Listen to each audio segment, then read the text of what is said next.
Hello friends and welcome to another Pauper stream. Today we're going to be playing Golgari concoction that I put together on the fly. Couldn't quite decide on what to play today, so I grabbed something that I've been working on and adjusted the sideboard a little bit until I was satisfied with the 75 that I was going to play today. And this is what I put together. Starting at the top end, 4 of Annoyed Altisaur. We're playing 3 Penumbra Spider and 4 of the Packmate. We've also got a couple of Pestilence and Thorn of the Black Rose. So our 4-drop slot is loaded with really, really good cards.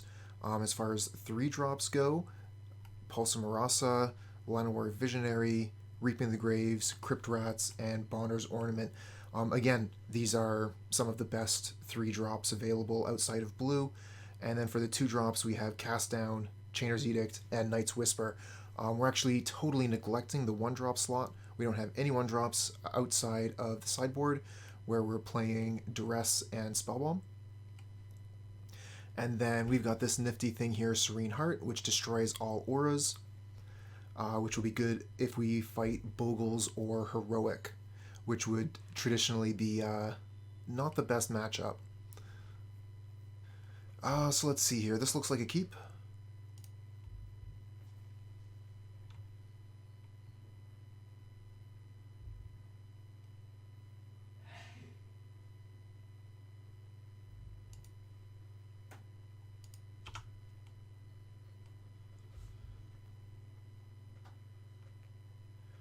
Forest go. Alright, so starting with a mountain into a lava runner. Okay, so that tells us they're burn.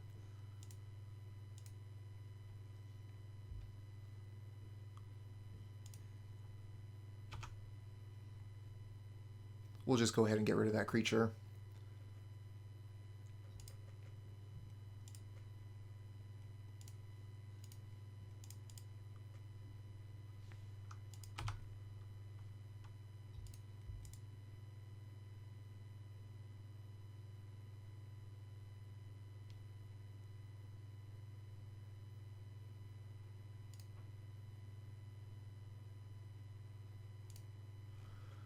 Ah, Thermal Alchemist. Yup.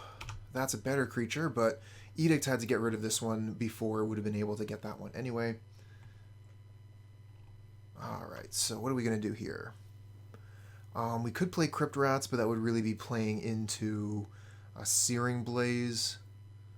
I'm thinking our best bet is probably to foretell a Packmate, then just play Rot Farm.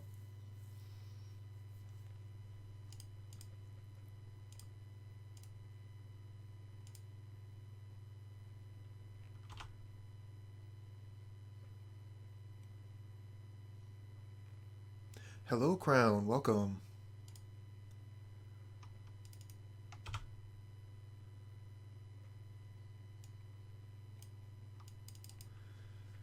Joined us for an intense first match here. Really going to get to test this deck out, see if it's any good or not. Tapped out here, can just hit F6, let the opponent do their thing, and they should be able to do something pretty impressive here. 5 cards in hand, 3 lands, Thermal Alchemist. They should be able to do a large amount of damage here. So while I'm F6'd, let's see here. Oh, wow, that's it? I thought they were going to pop off. Okay.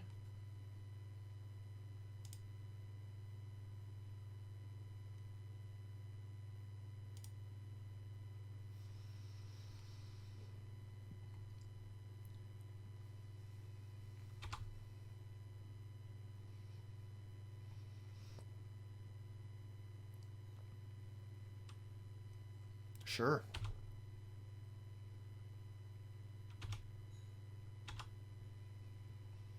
Trading a lightning bolt for my wolf here. That means the bolt doesn't go face.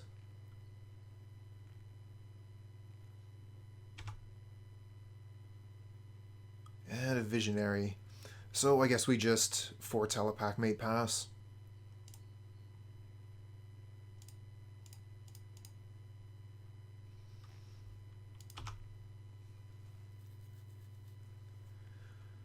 Yeah, sometimes burn players feel the need to destroy opponents' creatures, and with Pauper Burn, if they're able to keep one of these types of creatures on the board while they're doing that, they're going to win the game anyways, because Alchemist will win a game by itself.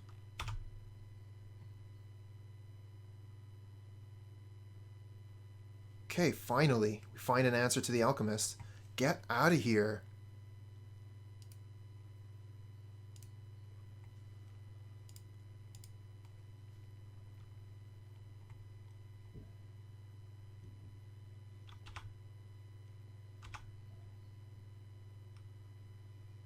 Come on, just let it happen.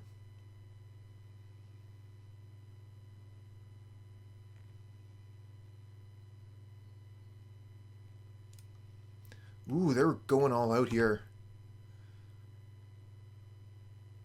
I guess they might as well. They only have one card left in hand anyway. So get all the damage they can out of the Alchemist. They don't need these extra 2 mountains. 2 mountains they have left in play, that's enough.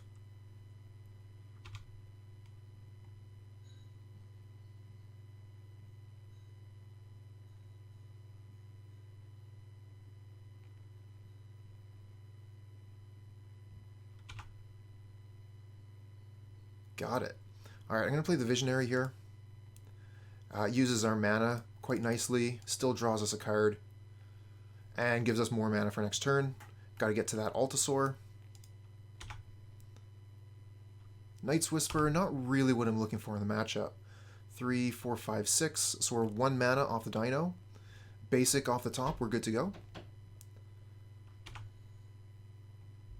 Rift Bolt puts us to 6.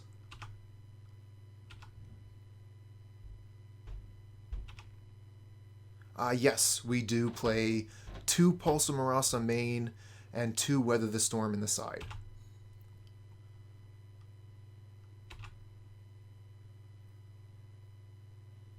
Reaping the Graves.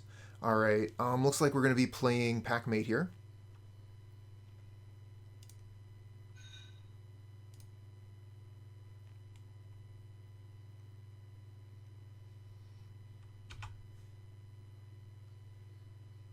Get a cast down. Not bad, not bad. We'll attack for 2, play Crypt Rats pass. No interest really in playing Night's Whisper. Puts us dead to a Fire Blast.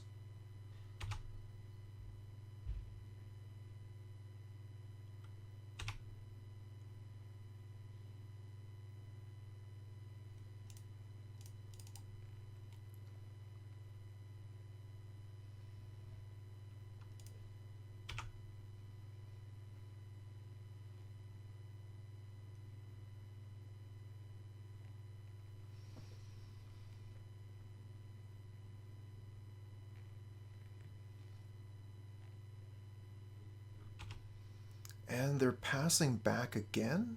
Lucky us. Penumbra Spider. Alright, so I guess we'll attack for max, play Spider pass.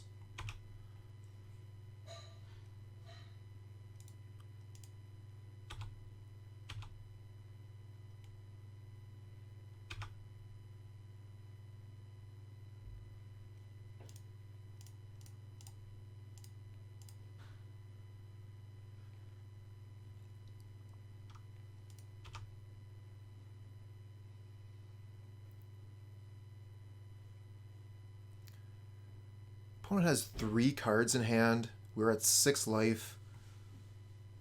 They just play land. Okay, here we go. Fire Blast puts me to 2. And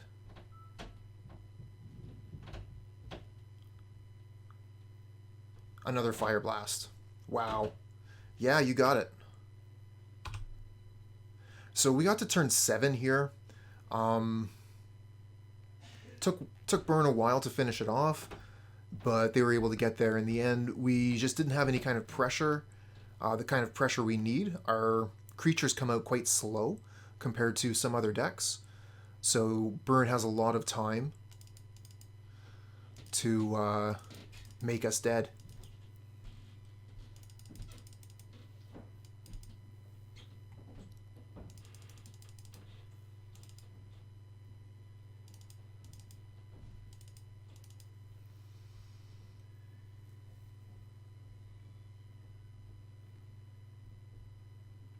Well, it's also about taking certain cards out of the deck. I want Pestilence out. I want Crypt Rats out. I want Night's Whisper out. So at that point, I have to bring in quite a few cards. I've already left like a Crypt Rats in because what else can I take out? I could put in a Serene Heart to destroy the Curse. I think might actually be better than Crypt Rats. Could bring in Suffocating Fumes so I can cycle it.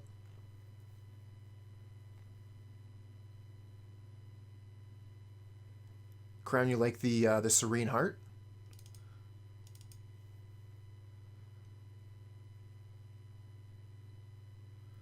Duress is going to be a really bad top deck, but if I get any of them to land, it's pretty good. Sorry about that, Crown. Sorry about that, everybody. But I got the I got the screen back up. Thanks for saying something.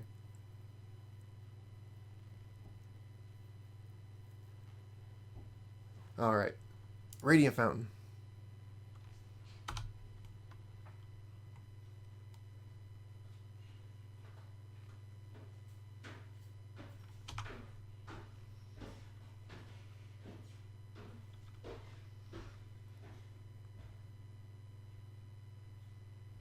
Play the Rot Farm, return the Fountain.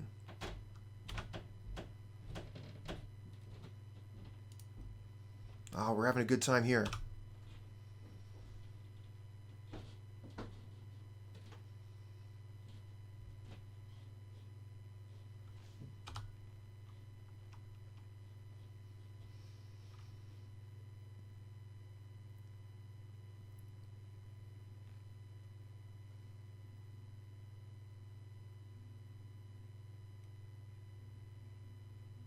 Okay, so we have a target for cast down.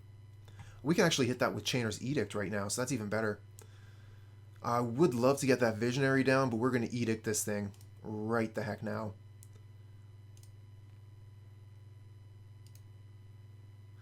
Now, Bojuka Bog doesn't really have any value in this matchup, so if we play it now, there's nothing else we can actually do with our turn, so this would be, I think, a really good time to just play the Bog.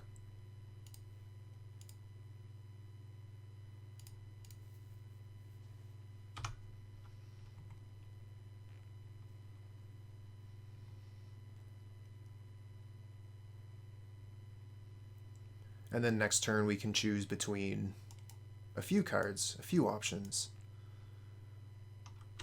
Okay, wouldn't mind killing that. 1, 2, 3, 4 mana. So we're going to want to cast down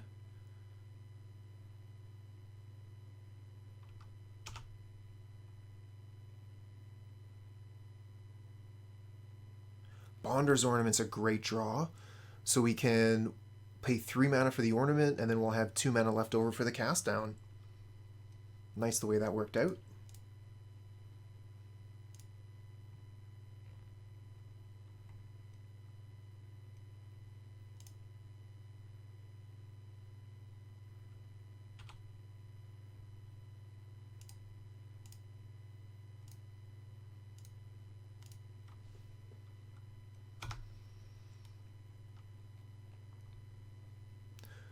Not bad. It's turn 4, we're at 21.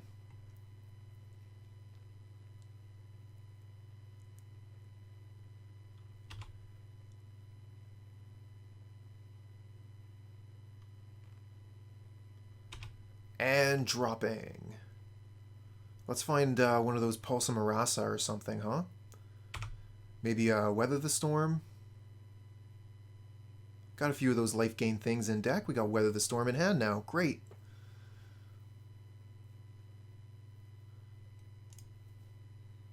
One, two, three, four, five, 6 mana total. So I could play the Visionary play the Visionary, see what I draw, I guess. Duress would be the best thing to draw here. Then we could peel a card out of their hand and gain 9. Okay. So we have to choose if we want to gain 6 or try and go for 9 during the opponent's turn. I think we're going to go for more later. Let's pass the turn and see if we can get a bigger Weather the Storm. Let's get greedy.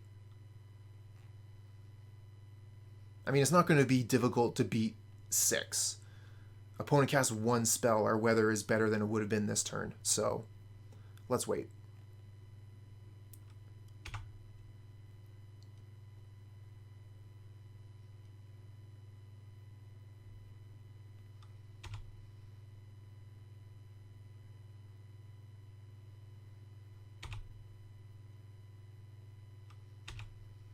Okay, so now it's for 9 life.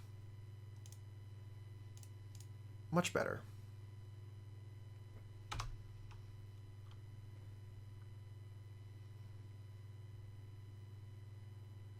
Ah, there you go. Opponent concedes to Weather the Storm.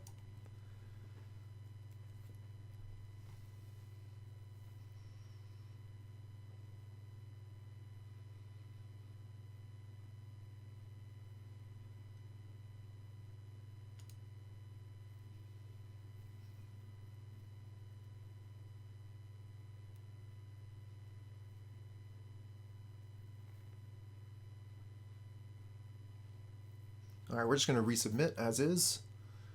Cross our fingers. Hope we find Weather the Storm or Pulse of Murasa.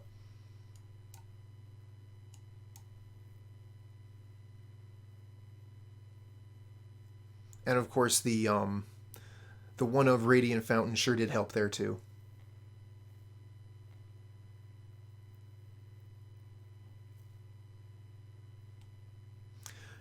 You know what, Crown? I definitely like that, now that you mentioned it.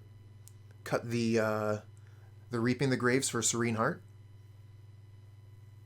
That would have been a good one. Not a great hand here. We're able to start doing Chainer's Edicts things pretty quickly, but if they don't present creatures, then our hand is just like a big nothing till turn 3. That is kind of what we sign up for, not really doing much until the 3rd and 4th turn, but I think that we can maybe do better than this. Well, we have Pulse. It's going to be difficult getting there. I don't mind the Edict. We'll just maybe put the Thorn or we'll put the Altisaur away. Not a great hand, but it has Pulse. It has Edict. It has things to do on early turns, late turns.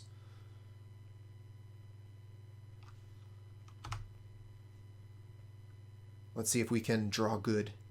Let's draw good, deck.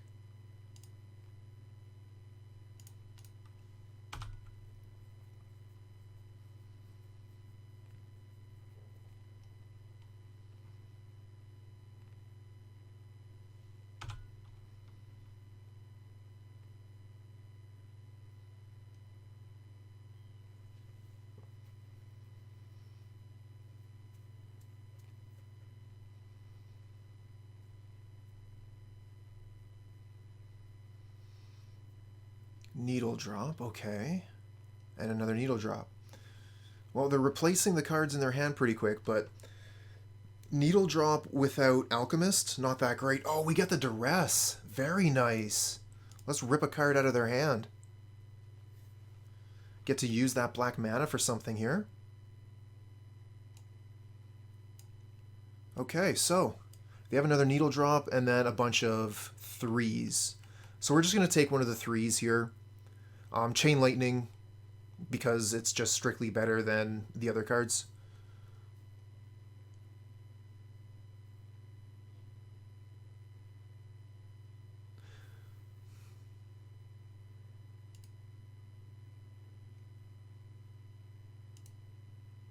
Don't have a target right now for Pulse of Murasa, which is a problem.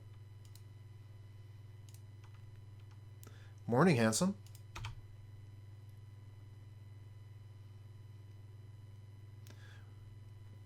Maybe our opponent will cycle a land, and then we can Pulse of Murasa the cycle land back to their hand. So we can at least gain the 6 life.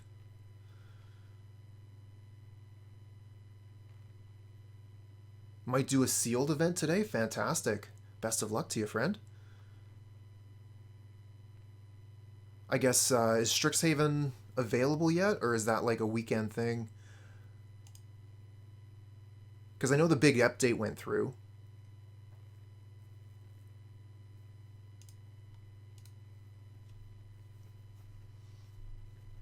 Well, worst case now, we can we can Pulse of Murasa the Alchemist back to their hand. Pretty terrible, but to gain 6 life, I might have to... No, we can't, because if we Bojuka Bog them, it's gone. We could Bojuka Bog ourselves.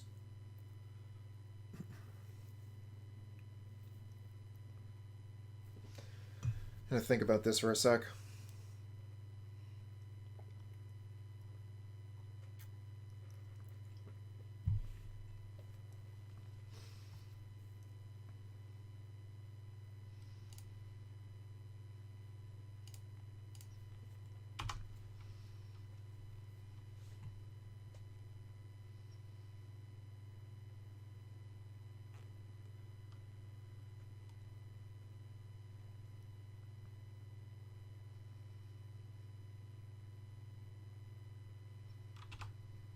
Lava Spike us.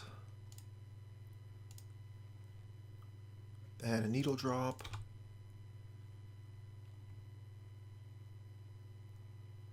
And plays a Mountain. And pass. Okay.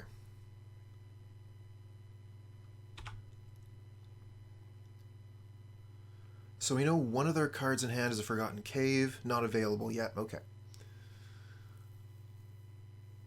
Don't mind just playing Visionary out here, trying to draw land.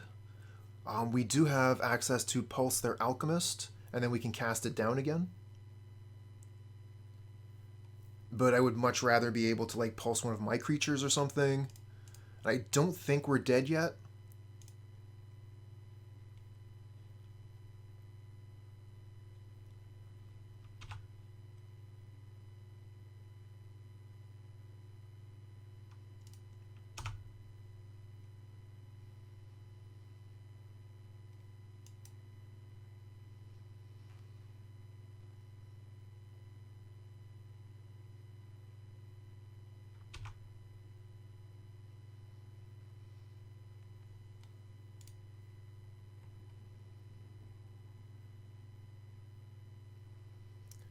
Kill me.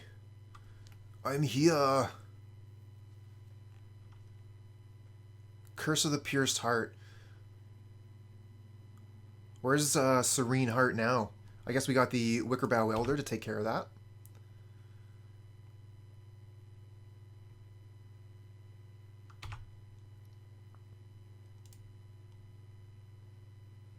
Getting pretty close here. They have one card in hand. It's unknown.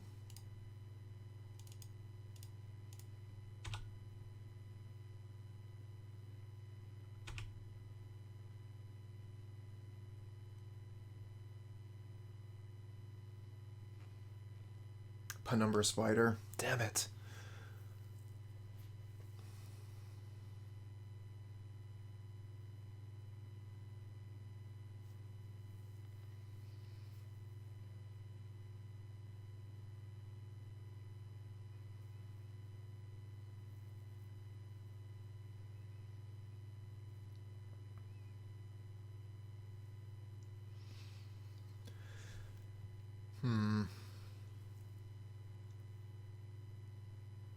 Alright, I'm going to Pulse the Thermal Alchemist so I can gain the 6 life. We are so close to dead if we don't do that.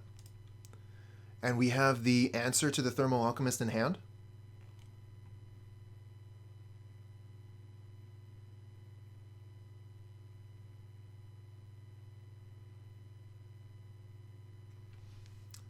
Set a stop to your upkeep. You don't want double bolt Pierce trigger.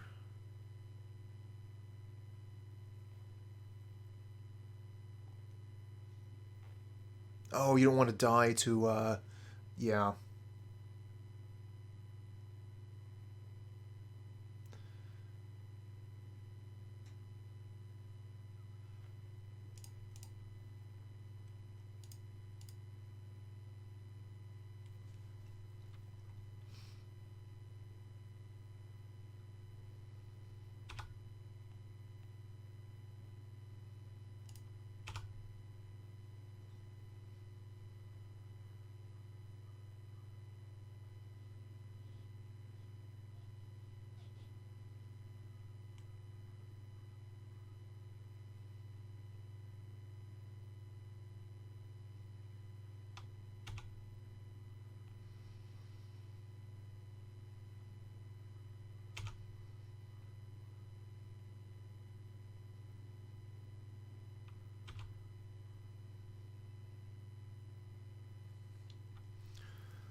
1, 2, 3, and then I can Edict them. At least get some more mana out here.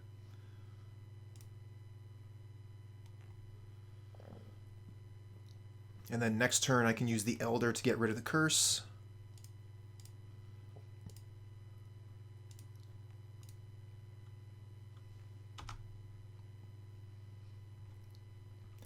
But we haven't drawn a single land this entire game. So we've done quite a bit of work for only having 2 lands in a deck with an enormous casting costs.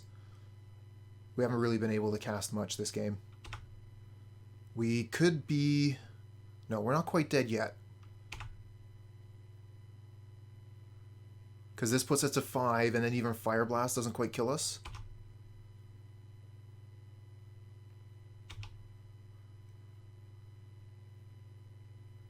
Ash Barrens, where were you ages ago? I needed you for the Pulse of Murasa. Alright, so we need 5 mana.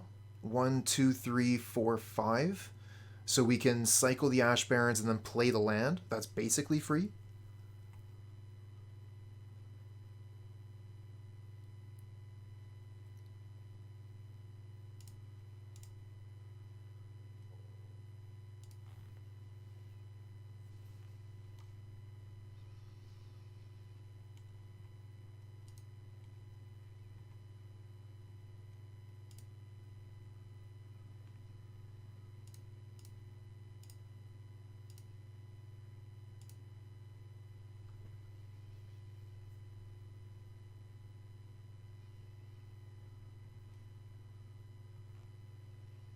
Now, we could still just be dead as soon as the opponent draws a card, but Curse of the Pierced Heart is no more.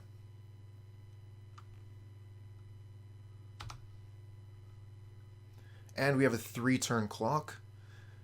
That being said, we're at 5. Opponent can kill us with 2 cards. And they have 1 card in hand.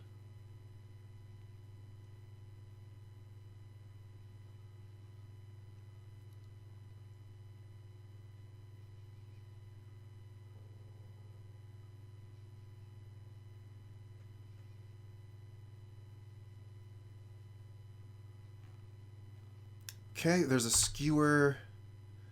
Do they have another one? You have a Fire Blast? There it is, Fire Blast. Alright, GG. What are we going to do? What are we going to do? We can get the Packmate out on turn 3 anyway. Yeah, sure, let's keep this. We'll draw some lands, right? Sure we will. Definitely we'll draw some lands. Definitely.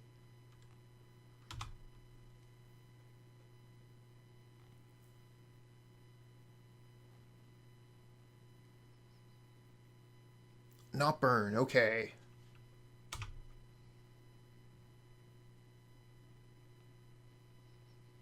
Draw land.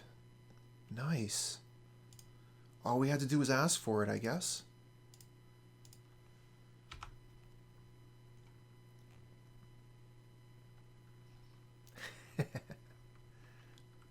Ooh, cool. We're against cycling. Be interesting to see which version of cycling we're against. If it's the unearthed version or the version with blue.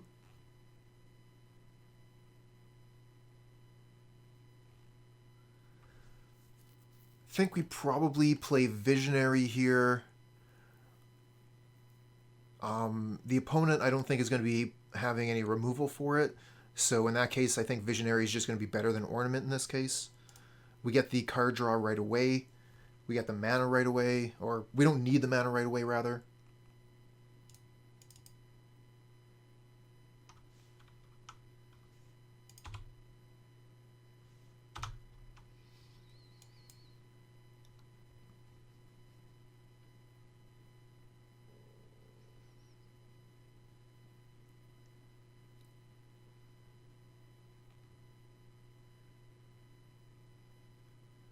Oh, well, cycling has been getting, how do you say this? It's been getting quite a bit of publicity lately. Lotus Petal. Okay, so that should tell us which version we're against. They're probably playing blue, which means this is probably the version similar to the one that we've played, the one that we've seen the Epic Storm play would be my guess.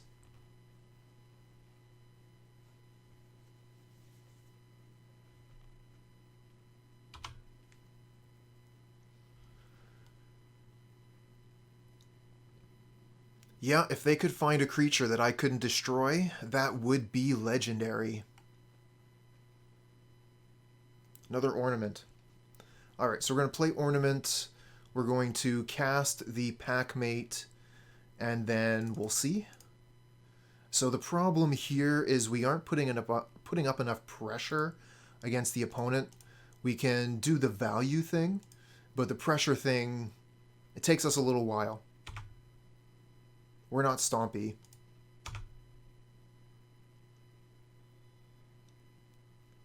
So opponent is going to have quite a bit of time to set up and do their thing, which is really scary.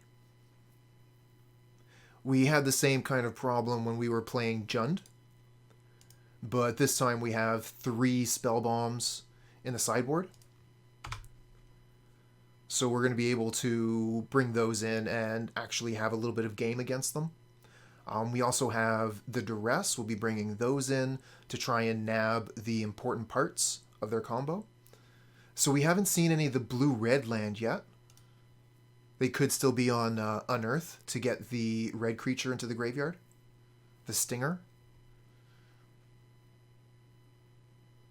Looks like we have 5 mana.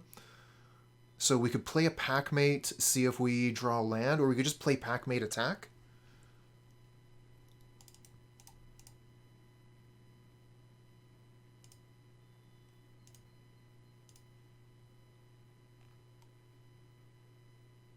Yeah, I found some pretty bad matchups. Lucky me.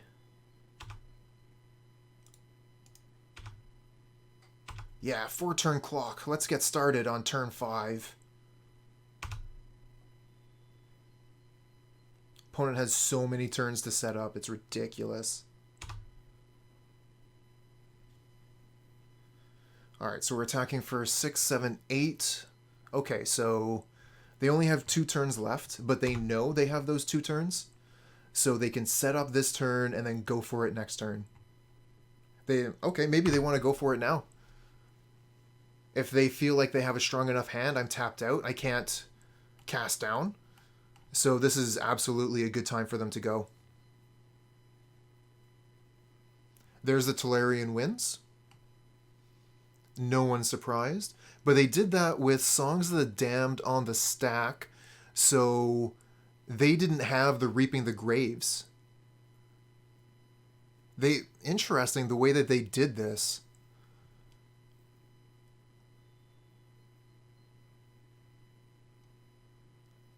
To cast the Tolarian Winds without guaranteed having the Reaping the Graves.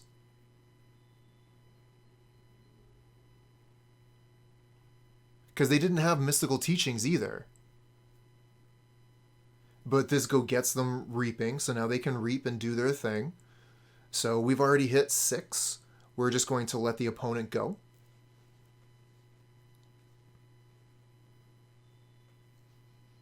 Weather the Storm, going to be good. They got to do a lot more work if we can cast Weather the Storm when they're storming off. But as we saw last time we fought Cycle Storm, Weather the Storm isn't everything. I managed to resolve Weather the Storm, went up to 50 life. My opponent still managed to kill me.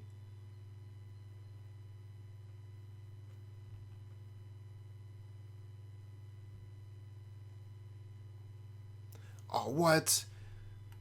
Mixed Match Petals, you monster. Snuff out.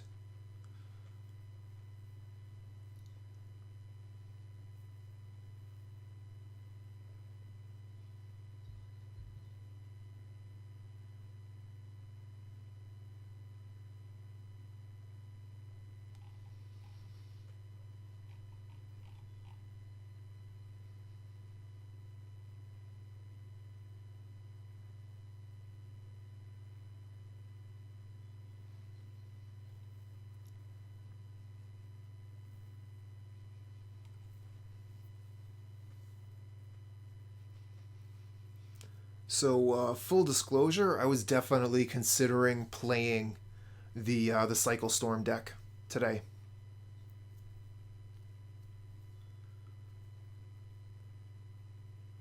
I think it's a really fun deck. It's really cool when you're playing your cards, you're playing your solitaire game. But hopefully, we can show the opponent that their deck can be very frustrating too. Gain 33 life from a Weather the Storm. I mean, that's just for starters.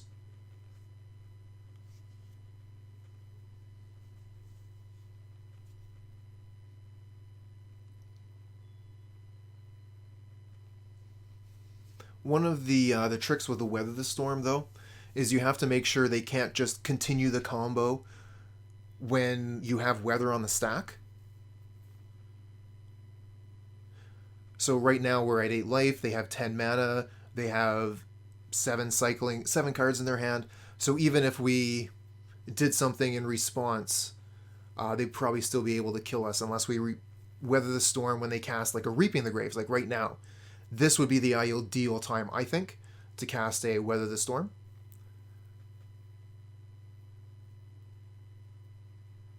But this also, like, just straight up guaranteed kills us. They have 23 mana in the pool. We have 7 life.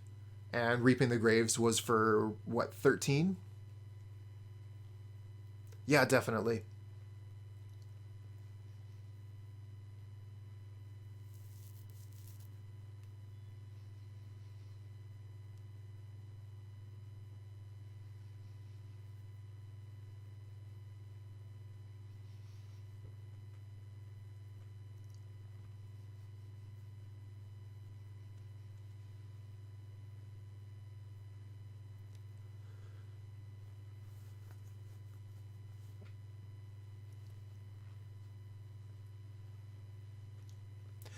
Yeah, I think the cycling combo is pretty cool, and I think it's also come a very long way in the last like month or so.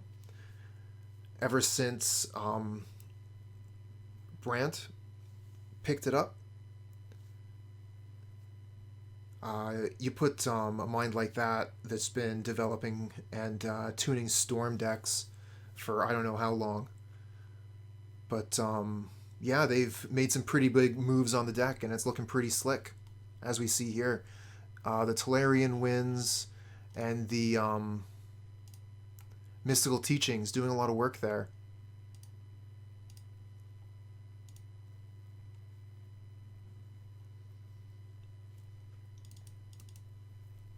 Weather Storm, Spellbomb, Duress.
What this deck is really missing is Boarding Party.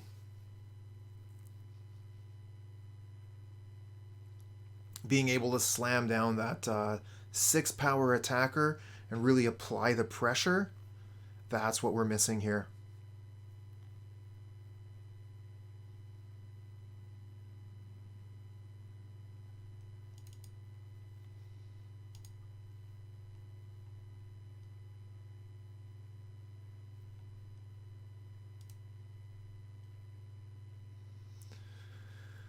So we have Duress and we have Knight's Whisper to reload.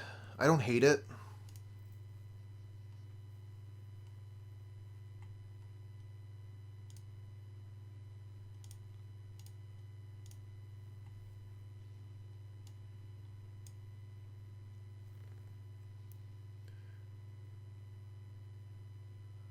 Sutfanar, thanks for the follow, friend.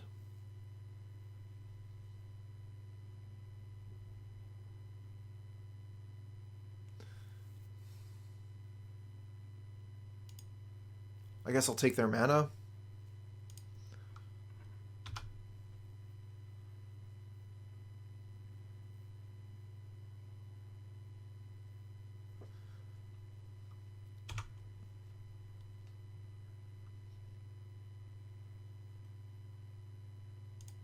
Okay, let's Knight's Whisper here. See if we can draw some graveyard hate. Get another Duress, not bad.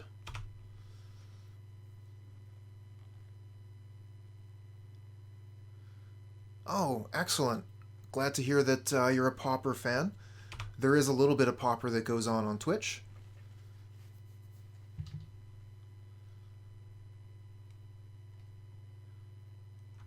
Let's see here. So we could go Radiant Fountain, Bonder's Ornament into Duress and take the Lotus Petal. Play the Forest. I mean, it doesn't really matter too much which land we play here. What I'm wondering is if we should Knight's Whisper, but we can't Knight's Whisper and Duress, and I'd like to cast this Duress while we know that there's a target in hand.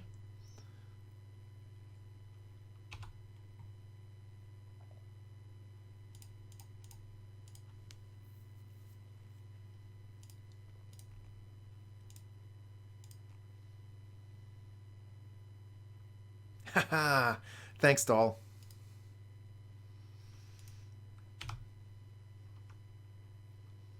Yeah, a little bit different from the Golgari deck you were playing the other day.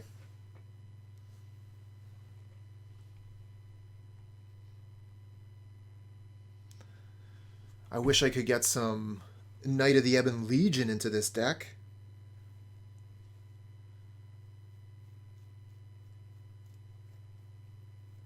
Apparently that card has been creeping up in value since people have started playing it in the shadow lists. Alright, what do we get here? Weather the Storm. Okay, so if we can, we're going to want to keep that available. 1, 2, 3, 4, 5 mana. So we could Knight's Whisper. See what we get with this. Oh, we get a Spellbomb. Fantastic. So let's just go ahead and play that. And we'll pass the turn.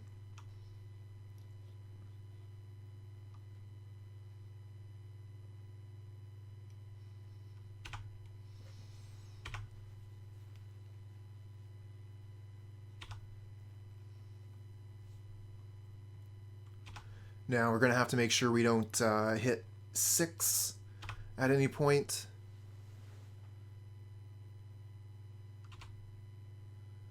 We're going to want to be able to use the Spellbomb at a moment's notice if they cast Reaping the Graves.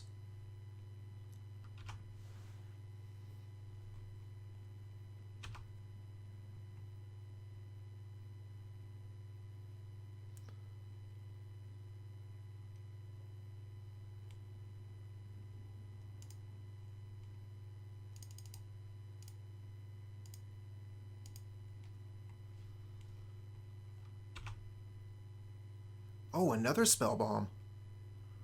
Huh. I think we're going to pass right now. We have Weather the Storm plus Spellbomb up.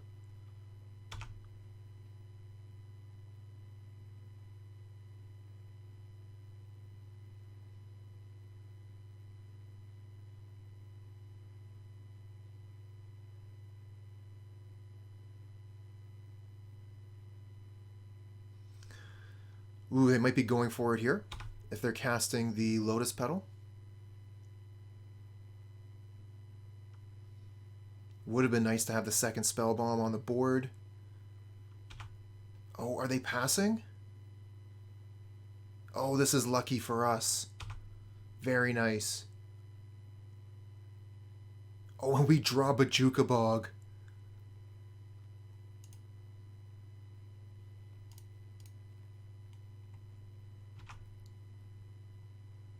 That one's free.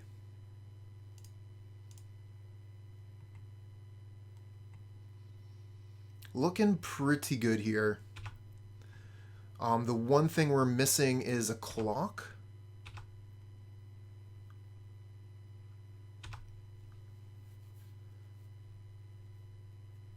We could play the spider, which quickens the clock quite a bit, and then we still have the spell bombs to keep the opponent from winning. We would be going off Weather the Storm for that, but it's probably fine with 2 spell bombs available. I don't think they should be able to win through 2 bombs.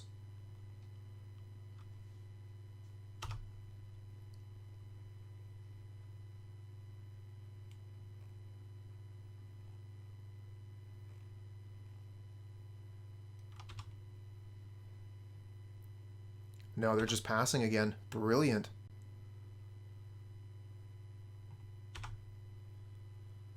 Well, let's close the door on this. Attack for 5, put them to 10. You haven't got much time left, opponent.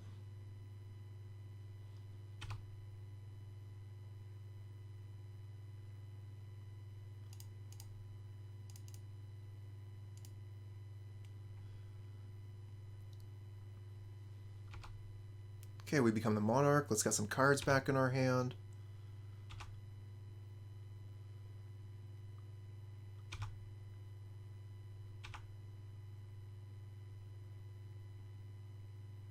Oh, here we go.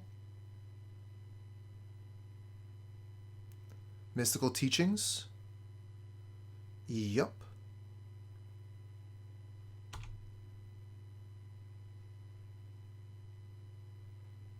Get Shredded Sails to destroy my Spellbomb. Makes sense.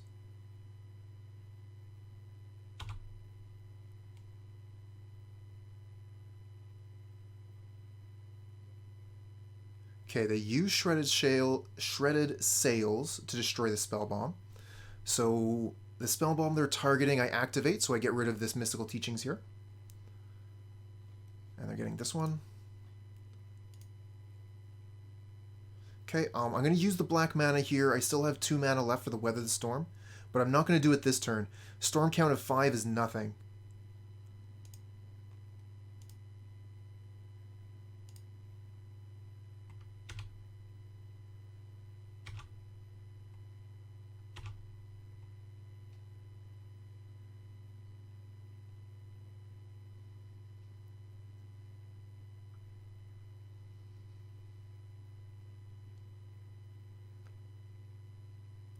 Hey there, Chuck. What's up? Ah, here we go. Another Shredded Sails for the Spellbomb. Makes sense. So we are not drawing a card with this one because we want to keep up Weather the Storm. But we are going to go ahead and activate it. Because why not?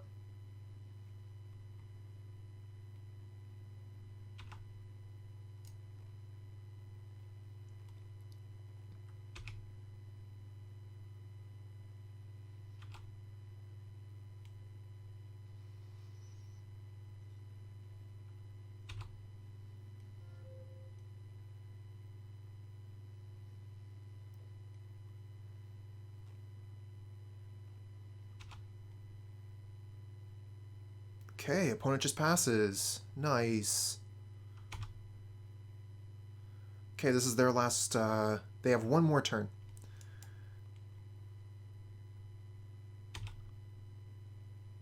No, they're going to concede here. Okay.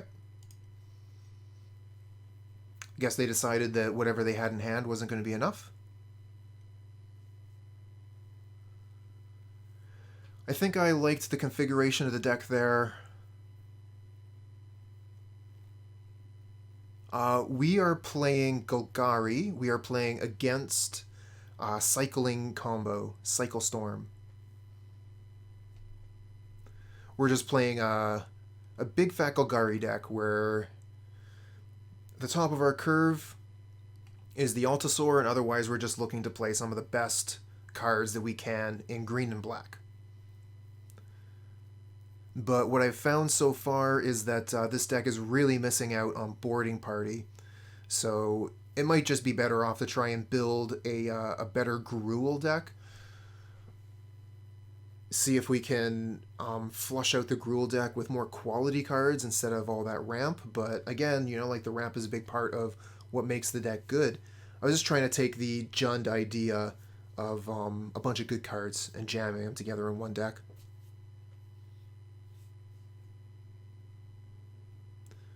Strict starts at 2 p.m. Ugh.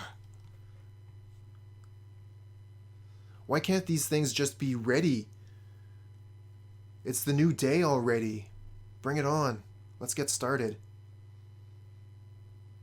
Like, I got home from work and the new episode of Invincible wasn't out yet.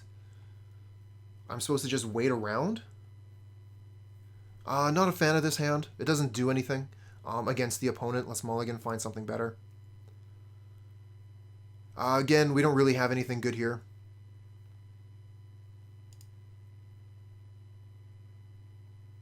We got Weather the Storm, so we'll keep this. We got to get rid of 2 cards. We'll get rid of Pestilence and... I want to keep all these cards, though. The next episode is on the 16th, so there's no episode today? Oh, breaks my heart. Next you're going to tell me there's no Critical Role tonight.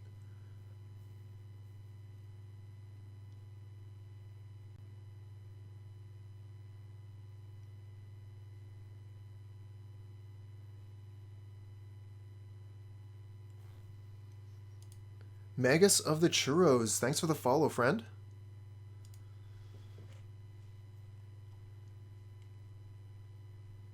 Oh, okay, well, thanks for letting me know. I just assumed that they were on a weekly schedule.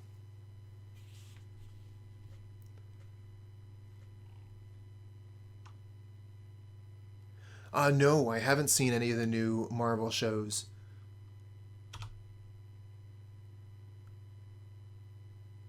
I've got Prime as far as TV goes, and that's about it.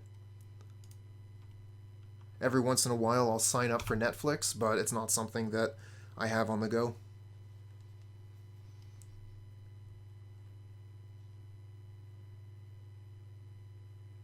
Yeah, I'm thinking I'm probably going to order the entire run. Just order them all. That's the plan.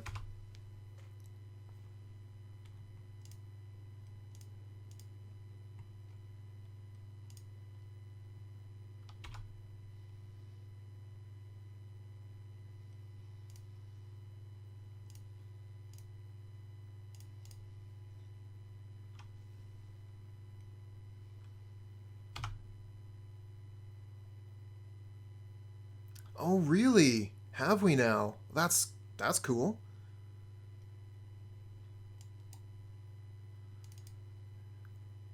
What deck would you have been playing? What deck would I have been playing?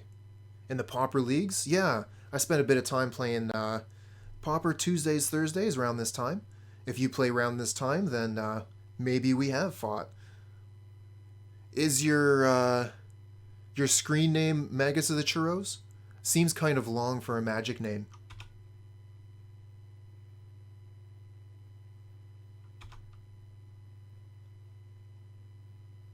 Bojuka Bog, okay. So we're going to play the Bog. I don't think the opponent is going to win next turn, but they could.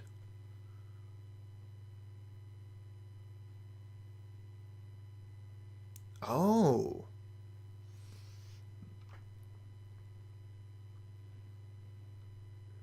Elves are stompy? I mean, I've definitely fought against stompy several times. Just trying to decide here if I want to foretell the Packmate this turn and not cast or not hold up Weather the Storm. Depends on if I think they're going to go for it or what.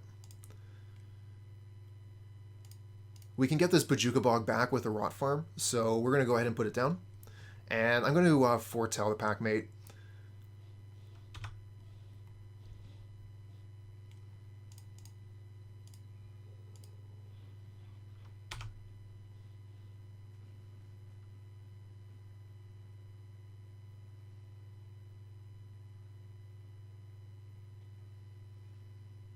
Okay, them playing a tapped Sulfur Vents means that they want to pass the turn.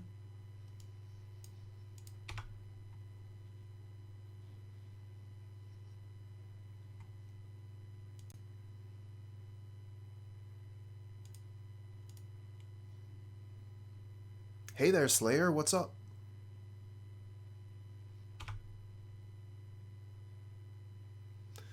Okay, so we get an untapped land, but it's a swamp, so I can't weather the storm. I'm going to Rot Farm the Bojuka Bog.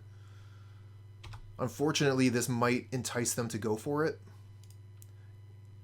But, yeah, this is where we're at.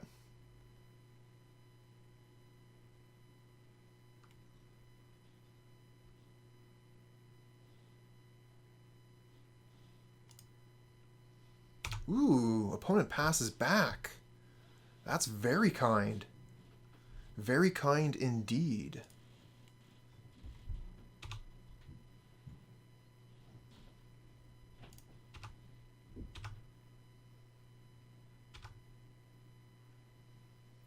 Kind of want to keep weather up here. We can play a 4-drop next turn and keep weather up. And opponent has so much mana available and so many cards. This looks like the turn that they're going to go for it. Okay, no, they're passing again. So we'll be able to play Thorn of the Black Rose or something. Amaskull, hello, hello. That's right, Thursday, Pauper Day.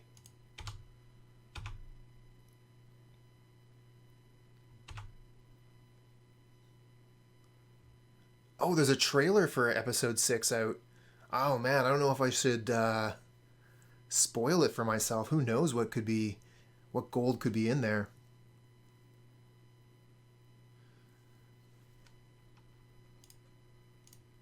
Okay, I'm going to go for Thorn of the Black Rose here, so that we can potentially draw towards Graveyard Hate. Oh, we're talking about Invincible, the new superhero show on Prime. Highly recommended, by the way. 7 out of 7.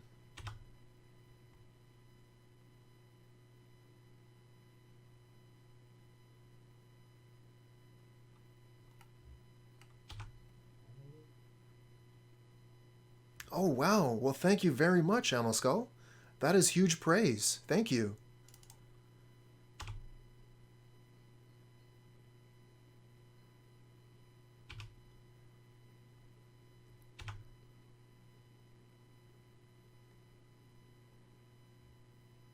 What's 7 out of 7? So there's a meme where you can describe something as a 5 out of 7. That's a almost perfect score. Like there was someone that reviewed Fight Club and gave it a 5 out of 7. Not quite as good as Dark Knight.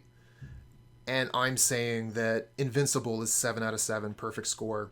Just as good, if not better than The Dark Knight.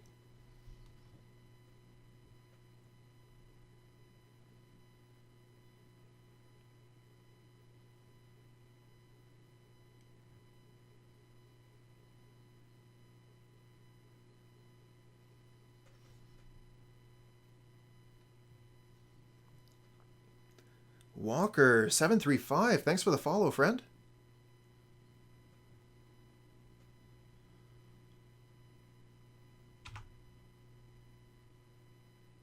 Yeah, it's one of my favorites actually. I use that meme quite often.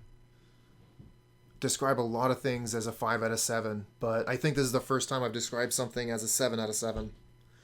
Here's the wins. Finally able to catch a live stream. Been watching YouTube videos for quite some time now. Well, ahoy there, Storm. Thanks for joining us. Invincible is what I'm looking for in a superhero show, says Robin Hood. I agree. Absolutely. I haven't seen a superhero show this good since the Batman animated series. When do we blink on the Weather the Storm? We're going to wait quite a bit. Quite a while on the Weather the Storm.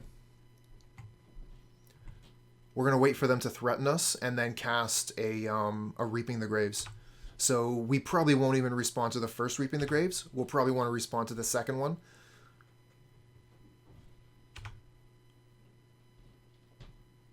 Whew. Thirsty work, though. No, opponent concedes. We don't even need to Weather the Storm. Don't like this hand. We're missing black mana. And we're not going to be able to cast any of our spells ever. Moto's doing fine for me today. Oh, this hand is terrible. Besides giving me some really terrible hands. But that's what I get for registering a deck with such a huge curve. Get a Golgari Rot Farm as my one and only land. Alright, let's mulligan. Well, it's not great, but we can keep it. We'll get rid of some lands here. Get rid of Ash Barrens and whatever, forest.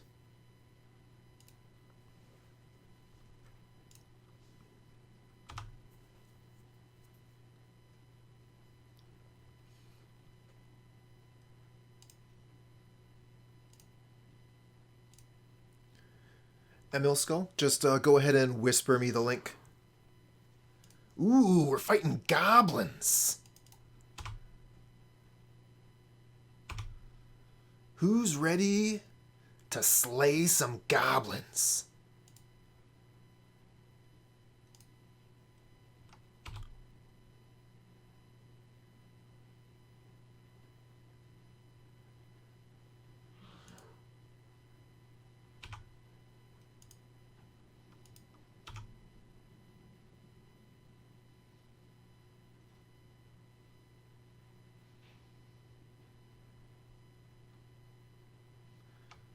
Ooh, that's brutal. A misplay at the end of the game costing you an entire playthrough? I haven't heard of that kind of thing since System Shock 2, which was an amazing game, but you could absolutely set up your stats in a way that soft-locked the game. You don't generally see that in video games nowadays, where you can put yourself in a corner like that.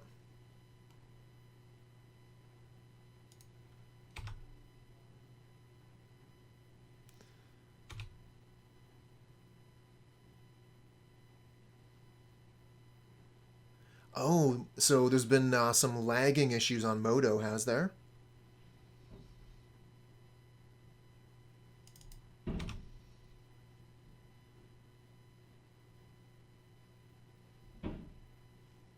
Oh, wow, that sucks. Couldn't even log in. Get your poop in a group, Moto. So good thing we're on the play, but I don't know if we're even going to have enough time to deploy this Pestilence. We're going to be able to put down the Bonder's Ornament, and then we can only Pestilence for one. So they're going to be able to swing in for like 1,000,000.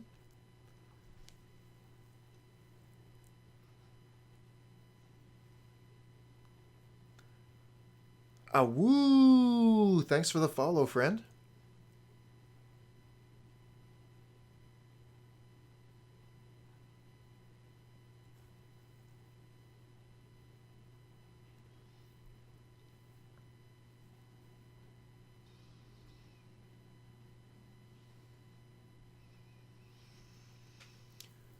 Just kind of stuck here if I want to cast this Chainer's Edict or the Bonder's Ornament. It looks like either way we're going to be able to put the Pestilence down on turn 4, but we're not going to be able to activate it for 2.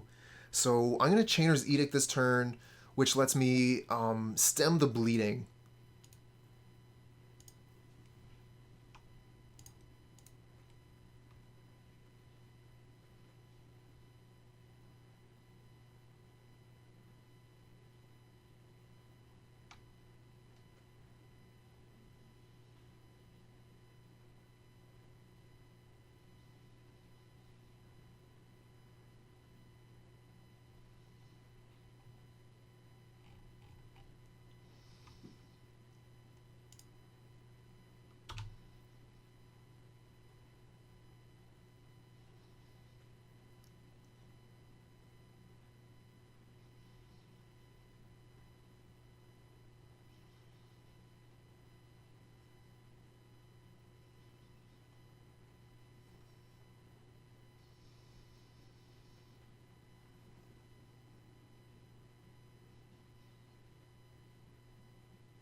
So this is an interesting matchup.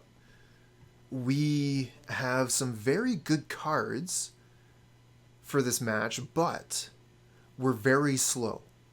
So if opponent is able to get underneath us fast enough, they can kill us before we can deploy our Pestilence, before we can deploy our Penumbra Spider.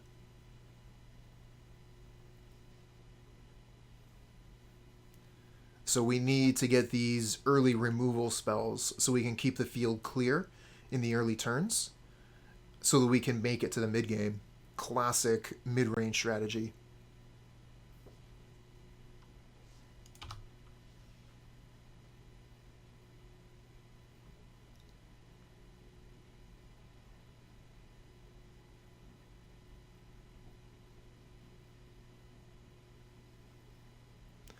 Okay, so we take 4 here, drop to 14. Not bad. What else you got? Ooh, this could be scary. Wow, look at all that power on board. And we can't activate the Pestilence yet. They're going to be able to attack for 10. We go to 4? We are so dead.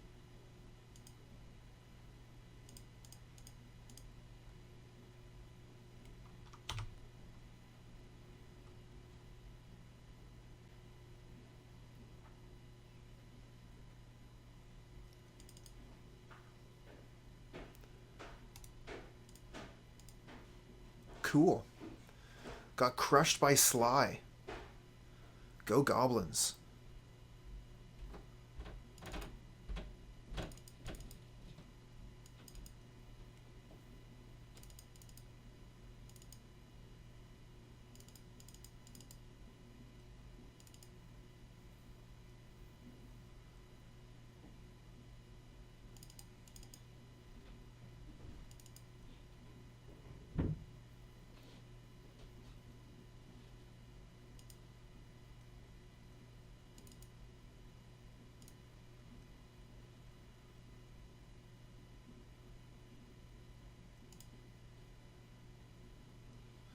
No good. Let's mull that. This is better. Yeah, we can keep this.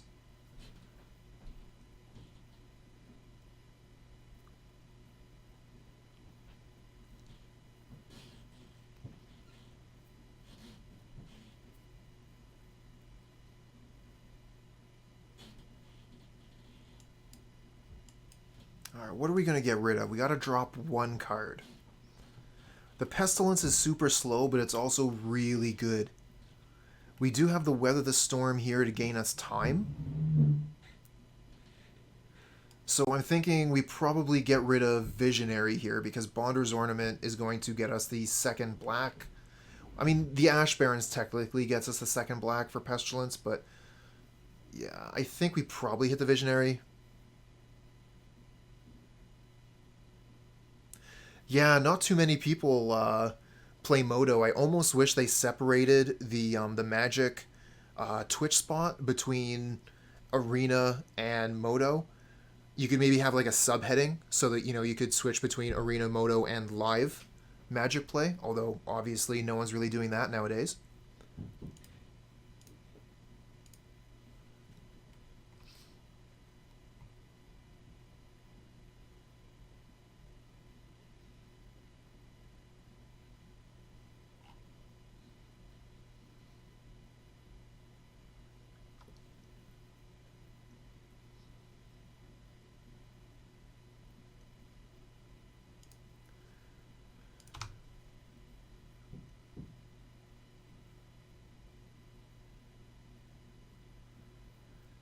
Yeah, there would be certain conditions that would allow you to continue to do that.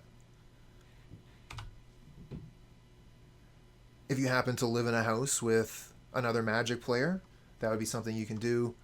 Your bubble includes a Magic player. Oh, damn it, I forgot to land cycle the Ash Barrens there. That's awful. Because we might want to weather the storm this turn, depending on what they do.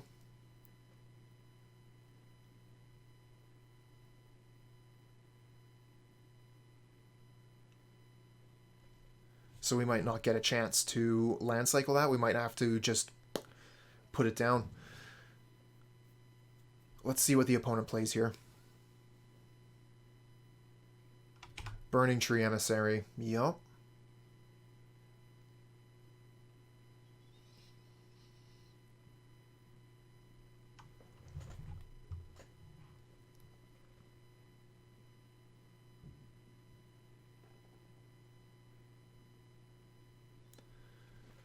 What else you got?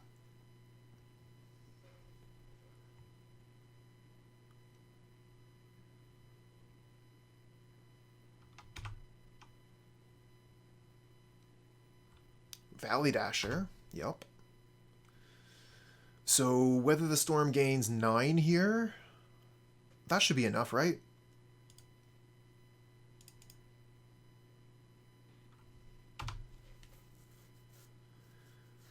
Vayvale, hello.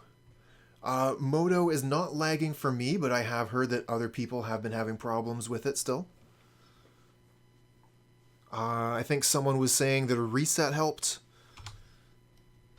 But this is some peak Moto programming. It's what you get. So let's see here. We could play the Visionary, which lets us trade. But then we can't get the Pestilence out next turn.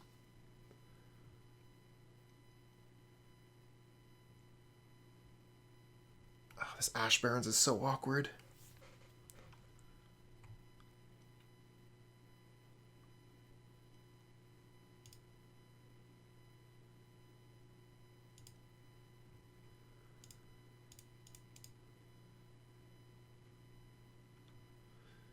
That bad. Wow. I mean, that sounds almost unplayable, except when I was playing leagues when the client would crash every time I submitted a sideboard. That was not fun. I would definitely not have played at all if I wasn't trying to get content out of it. That kind of frustration is just not worth it.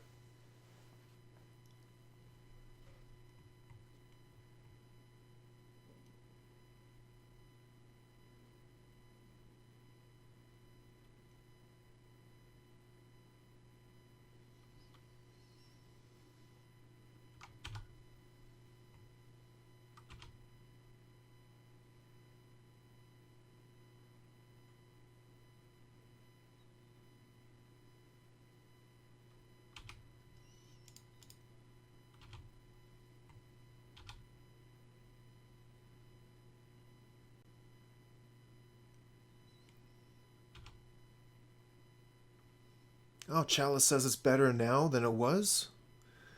That's good. If it just keeps on getting better. Okay. So we can play the Pestilence this turn. And next turn we can kill all their creatures. And we're still at 19. Not bad. Not bad.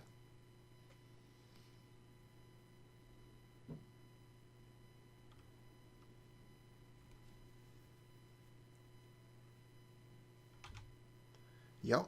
Going for maximum damage while you can. And, I mean, they still have 4 cards in hand, so, like, lightning bolts and everything. I'm so scared.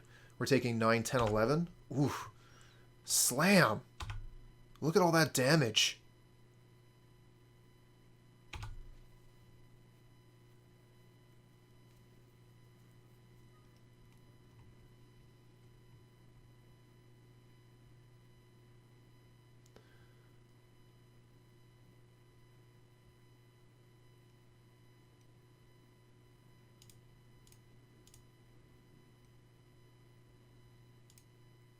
Okay, so we'll play the Bonder's Ornament. We still have double black to kill their board.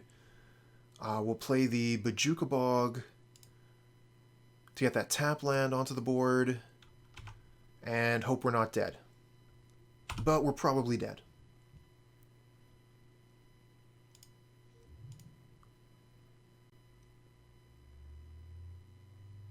Yeah, the one thing I have noticed is that MtG bot is not doing its job. There's no scorecard in the bottom here where there normally is.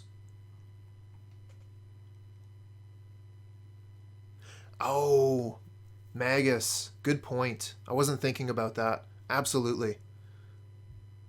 Kill around. Yeah, should have played around Goblin Grenade. That's my bad. And now I'm going to get punished. Yep. What an idiot.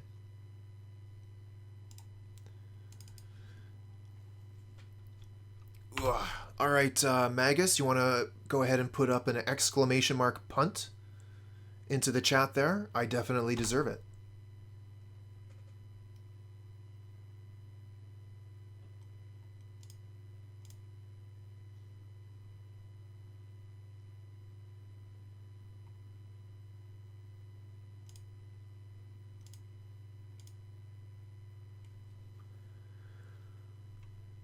We're at 2 life. Opponent has 4 cards in hand. Yup. Next. Yeah, this is actually a pretty nice mix. I'll keep this.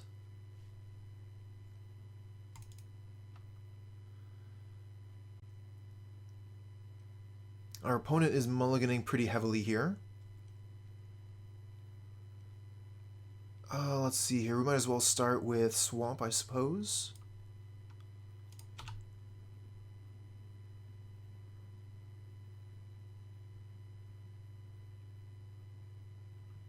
Opponent has no land. No, they do. Okay. They pass the second main. Oh, they're playing Elves. Okay. Well, we have Crypt Rats in hand. They aren't going to like that.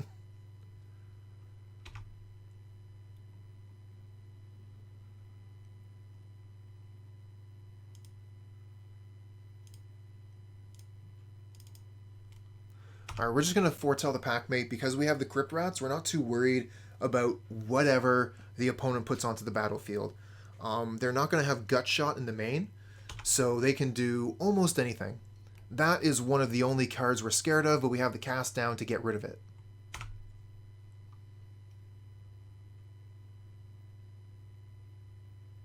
Don't forget to cycle.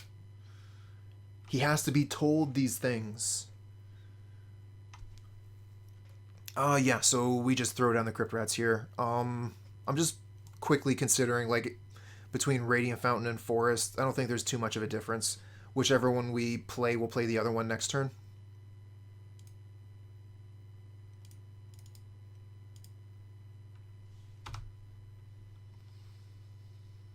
Deal with that.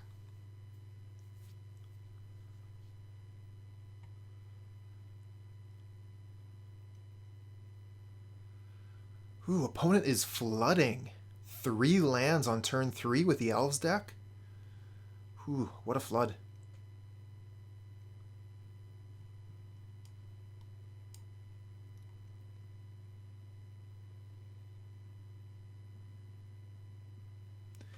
And this is a very difficult card to play through, similar to Pestilence. Opponent has to consider, like, okay, am I supposed to be flooding the board now that the opponent is tapped out so I can try and get the Vanguard out of Crypt Rats range? Or am I supposed to soft pitch this so that maybe they'll just activate the Crypt Rats and I'll only lose 2 things? Vines of Vastwood, thank you. Yeah, Vines of Vastwood is a pretty important card in the Elves decks. Okay, so we do not get Swamp. I think I'll just play the Radiant Fountain here. We can play the Packmate as well. We might as well attack.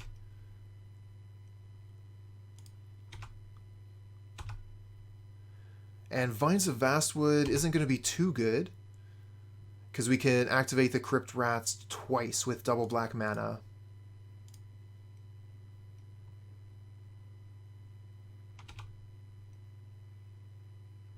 So I'm fine with passing here. The onus is really on the opponent to make me use the Crypt Rats.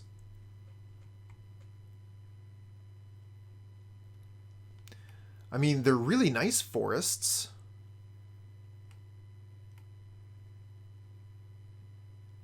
What the heck is going on here? Ah, oh, what?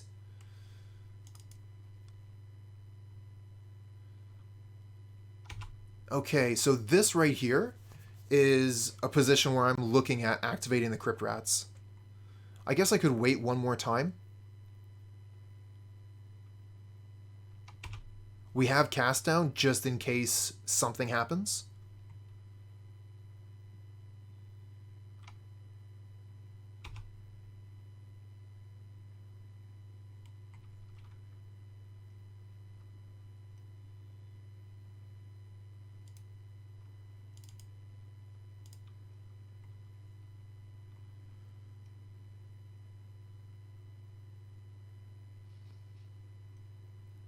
So here comes the vines.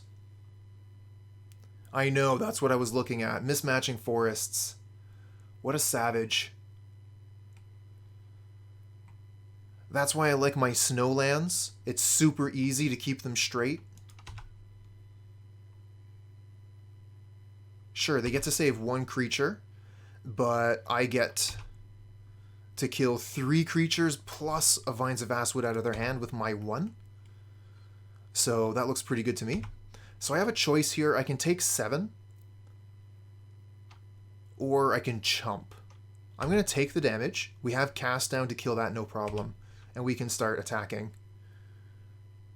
Ice Ghost, thanks for the follow, friend. Opponent is out of cards here. We should have this one easy.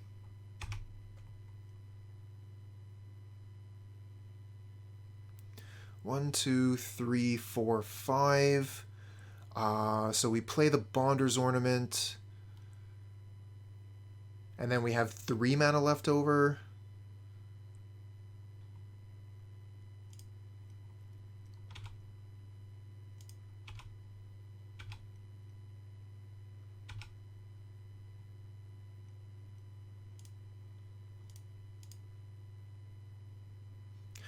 Yes and yes. I always stream this early, start about 7 a.m. Our time. And that just happens to be a little bit after I get home from work. I have enough time to make myself some lunch, set up the stream, and then go from there.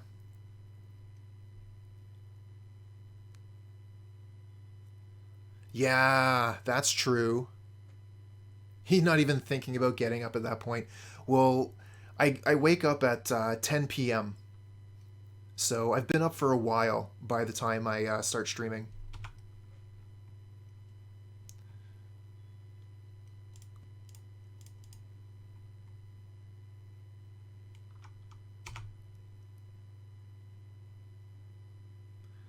Yep, midnight's at Canada Post. Okay, opponent concedes at that point. It's not going to get better, opponent. We're going to bring in 2 Pestilence, a Suffocating Fumes.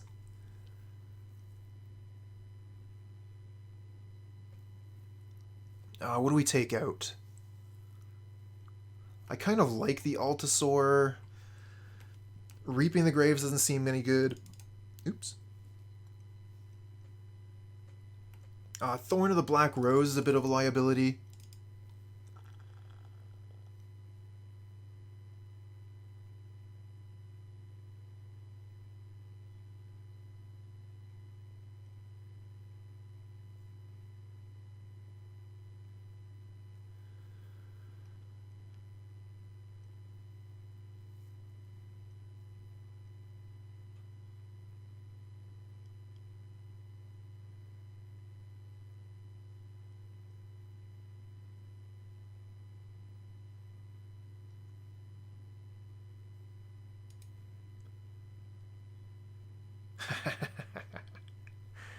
Yeah, that's what I'm doing.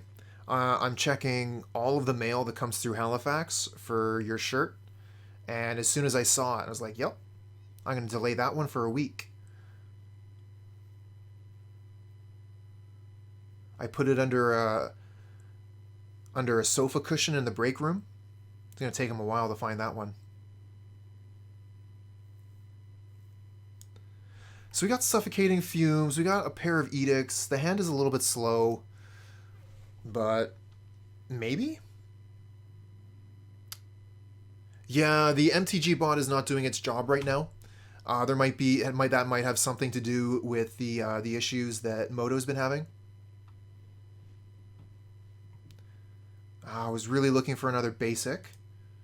Let's see if we can get lucky and find one off the top.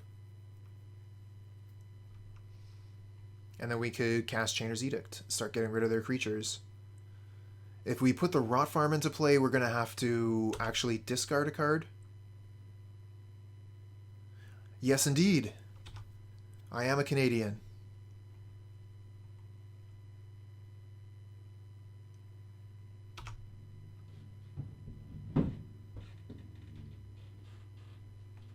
No luck.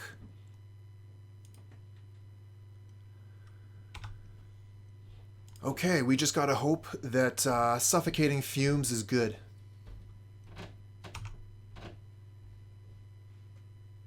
Oh, no kidding. What part of Canada? I'm gonna get rid of the Altisaur. It's gonna be forever before we can see that. Let's just get rid of it.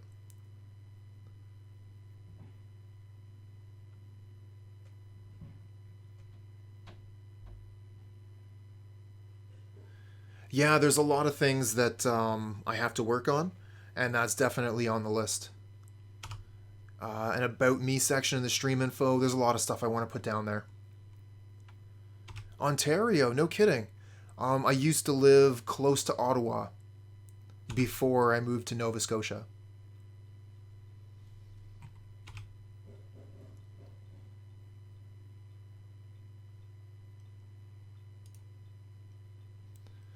Alright, so we have some choices here. We could hold up the Suffocating Fumes. I'm a little bit worried about them having some sort of a response to this with the way they made a move here. They probably just have like Vines of Vastwood and Wrap and Vigor or whatever in hand. So maybe I just play the Visionary as like a blocker and say like, yeah, well, you do something. Or I could play Crypt Rats. The thing about Visionary is it doesn't die to Gut Shot. He's got 3 mana right here. So we could easily regenerate the... Oh, regenerate doesn't work. So we could only use Vines once? Okay, so yeah, absolutely Suffocating Fumes.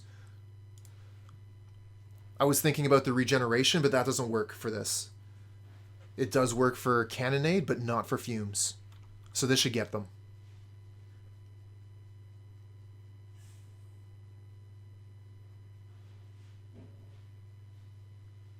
Yeah, could do it upkeep, but I don't really see any value in that. They would have more mana during their upkeep, so they would be able to save their creatures with Vines of Vastwoods. But I think if they did have Vines, they would have maybe saved one of their creatures. Maybe, I don't know.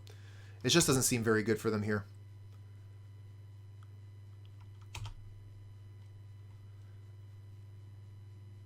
Similar to how we've come up against a couple of bad matchups, this is a very bad matchup for the opponent.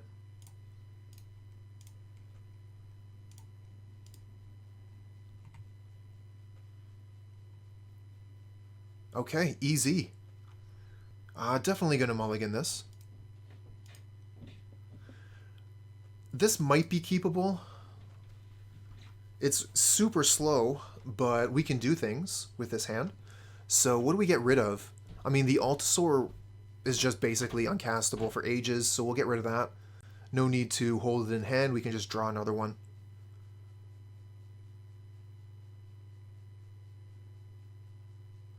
We can buy deck builders kits. Oh.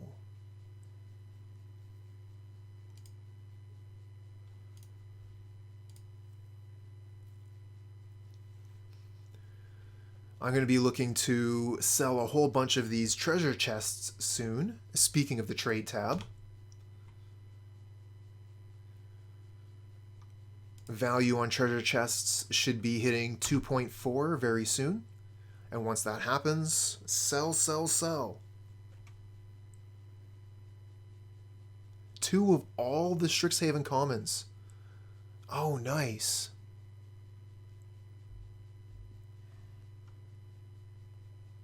Slayer fell.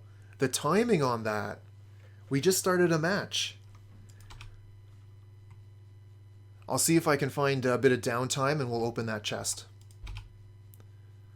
Maybe we can do it during sideboarding. Yeah, I know, right? You hear that I'm selling the chest? We gotta open them then. Don't worry, though. I'll keep a set of chests in reserve so that we'll still be able to open them for points, even after I sell a whole bunch.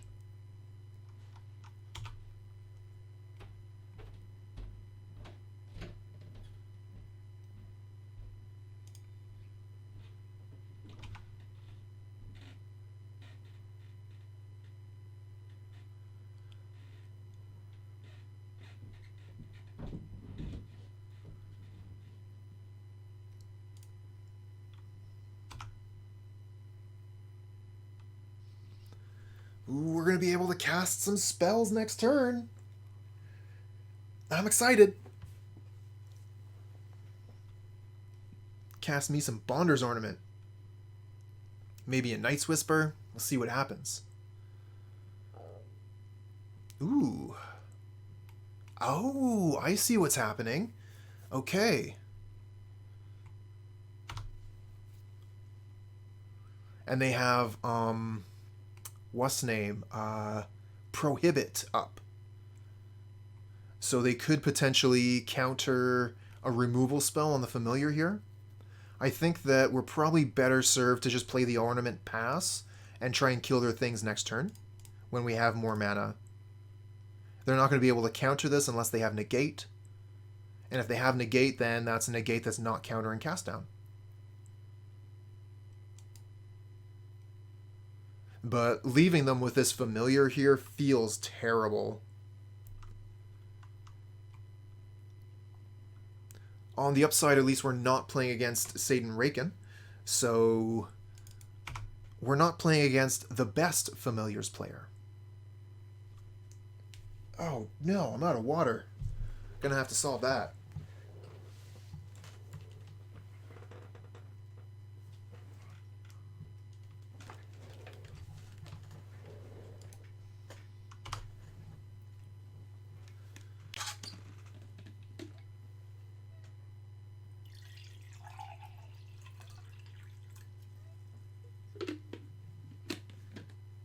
One card top, one card bottom.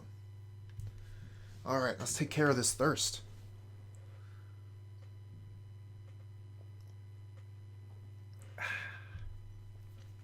Nice. Now they still have the one blue up. It's alright, I had some reserve. Ooh, the Pestilence. Pestilence could be interesting.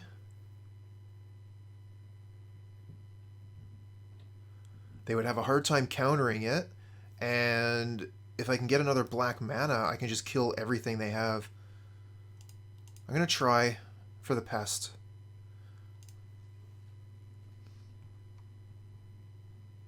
Nice.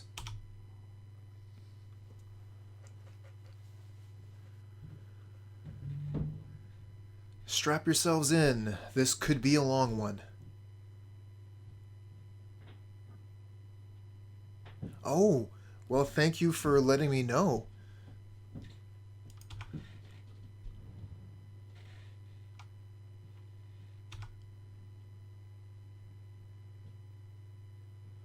I haven't fought too many people on this deck. The one that always comes to mind is Satan Raken.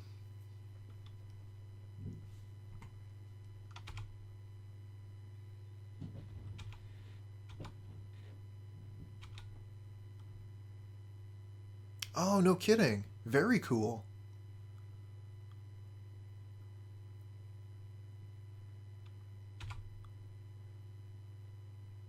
Swamp.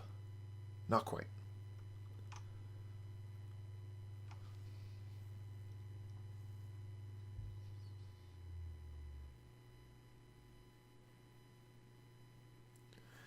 Not a huge fan of this hand.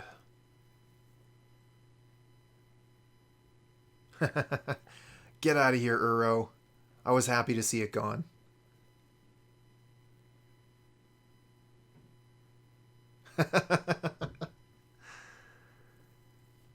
A2 Palzocop. What am I gonna do?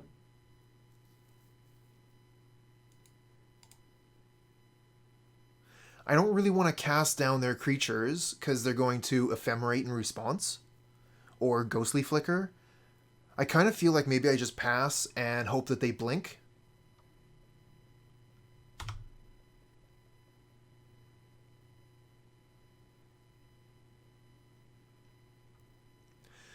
Yeah, Robin Hood. I've never actually cast an Uro. I've only ever been on the other side of it. So my entire experience with Uro has been like, damn you.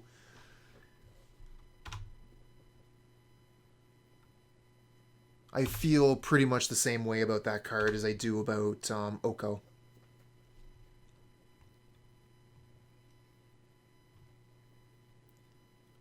Zuv, thanks for the follow, friend. Yeah, that makes sense. If I do nothing, they do nothing better.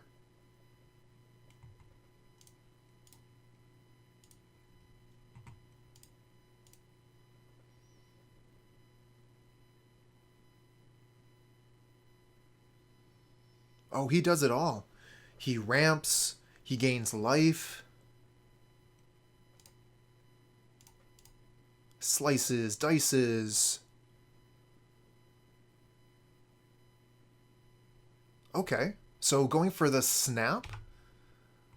Okay, so that means they're ephemerate fizzles. We lose both of our cast downs, but that looks like a 2 for 2 to me.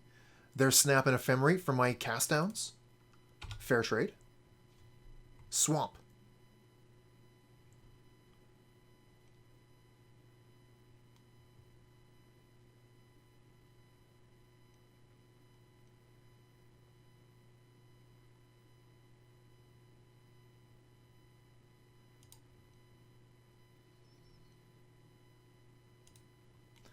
See if I can draw a land here. Still no land. Okay.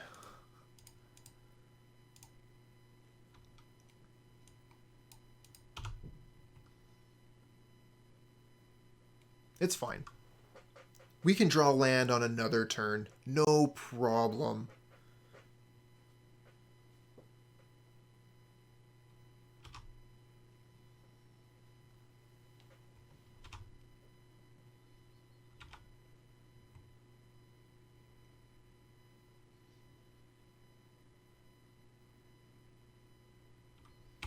Ooh, Muldrifter. And they have white mana left up for Ephemerate. But they paid the full 5. Which is interesting. Okay, and they slam down Island as well. They have no trouble finding lands.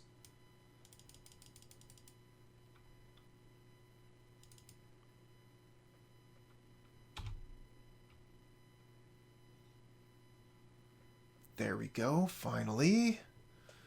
So that's 3 black mana now. Now we can kill their stuff.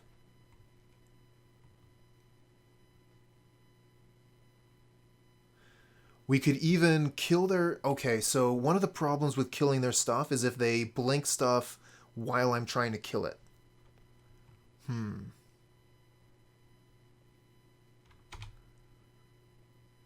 I guess I could do it in combat, so at least then... I would prefer to do it during their end step, so I get to keep my Pestilence into my turn. Regardless, drawing the swamp there was pretty good.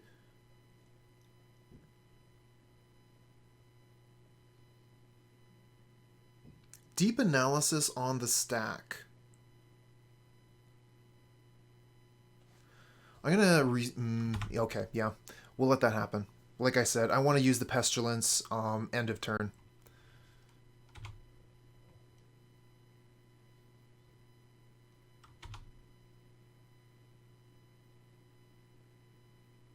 Well, we could do 2 damage with the Pestilence now, which would get rid of the Muldrifter. And if they tried to respond, then we could get rid of everything. We would lose the Pestilence that way, but they would basically be tapped out.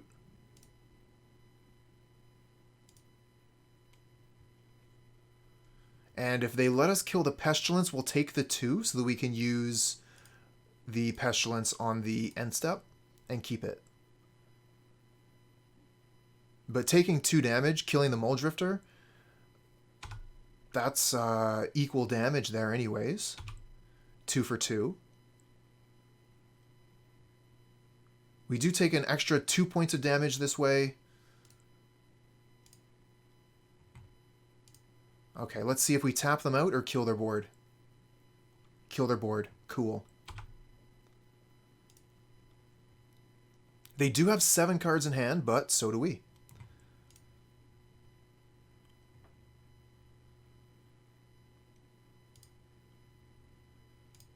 Let's play the Packmate.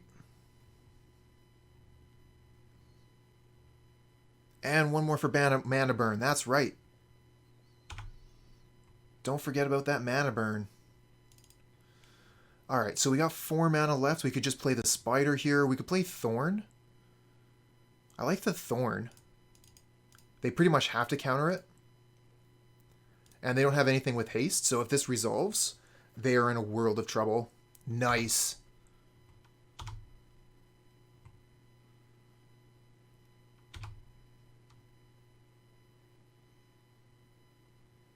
Does anyone remember when we stopped mana burn? Does anyone remember about what set that was?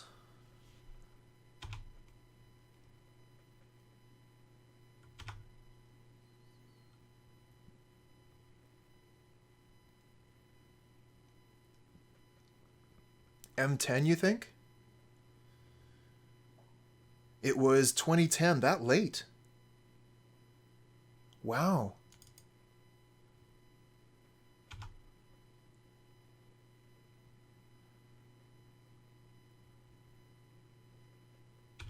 I knew it had happened when I was on hiatus, but I didn't know it was that late.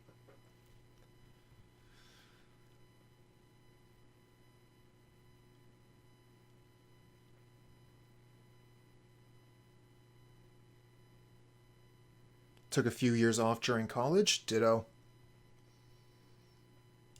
Okay, so Pulse is interesting, but we can't actually use it right now. We don't have a target on our side. I don't want to give them back, like... I guess I could give them back Evolving Wilds. Who cares? 1, 2, 3, 4, 5, 6, 7. I could also just cast Altisaur. Altisaur has reach, so it could block the Muldrifter.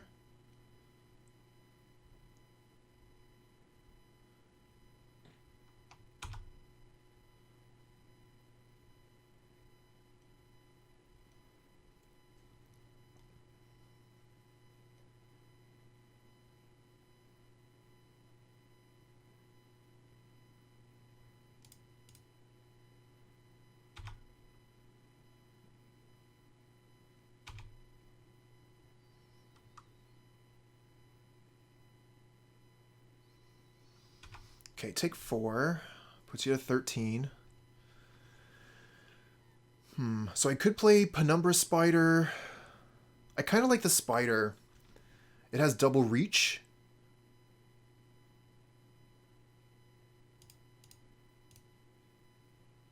And then we still get to keep a bunch of black mana open.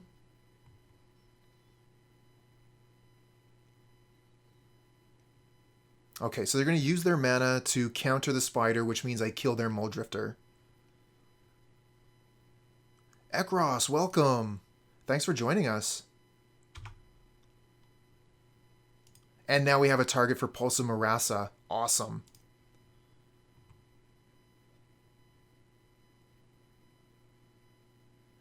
Deck of choice for tomorrow. Not too sure. Not too sure what I'm going to be playing tomorrow, Doll of Cutie. You don't like the promo Muldrifter, huh?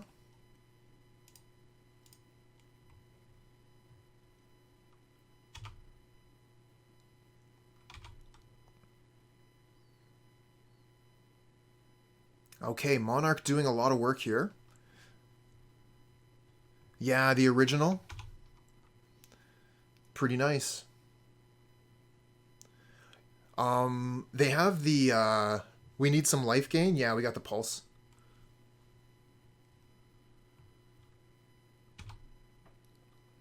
Ooh, they flashback Deep Analysis, doing themselves 3. Ooh, that's a good one for them. Alright, see you tomorrow, doll. Thanks for the luck. What are they targeting with this? They haven't shown yet.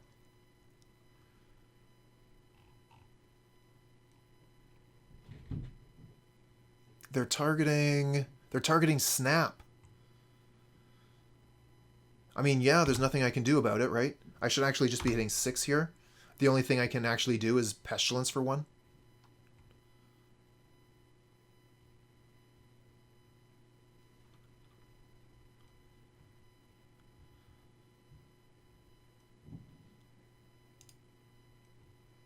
Alright, let's start with Edict.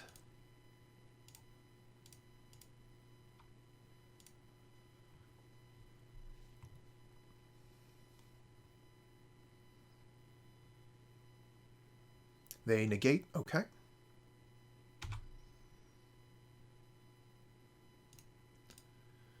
Cast down.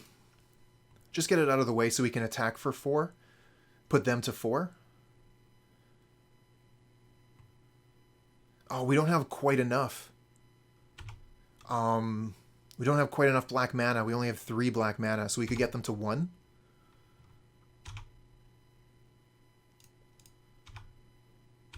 So we're going to Pulse of Murasa here. Gain some life back.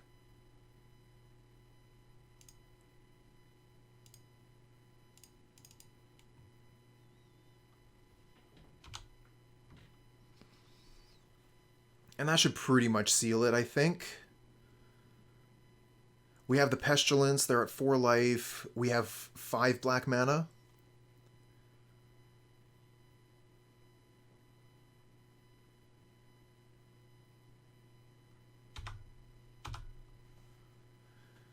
But, I mean, who knows? They could just have the combo here. Maybe they just play it all out and kill us. Double Sunscape Familiar, that's part of it. So now their Ghostly Flickers cost a single blue mana.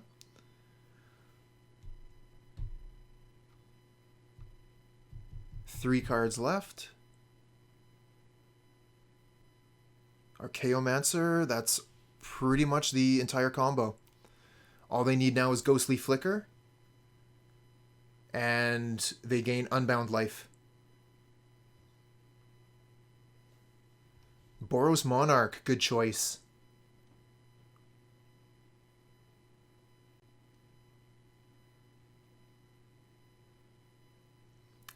What a pain. We actually lose the game. So basically what's happening here is they Ghostly Flicker. They target Archaeomancer and land. Archaeomancer and land leave play, come back. Land comes into play untapped. Archaeomancer comes back into play, targets Ghostly Flicker. Ghostly Flicker only costs 1 blue, so they can repeat this as many times as they wish. Every iteration they gain 1 life.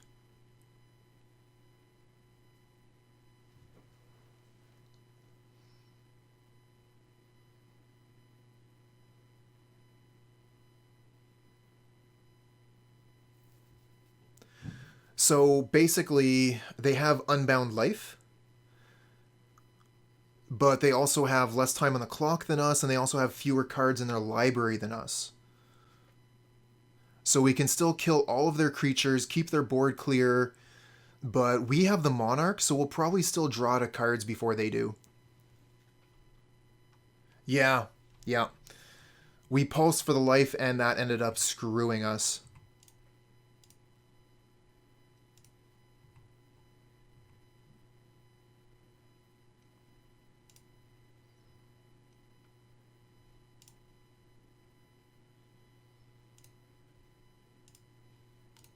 Chainer's Edict.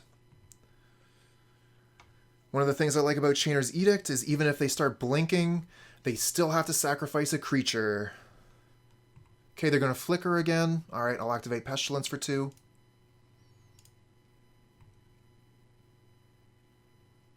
Kill that Archaeomancer.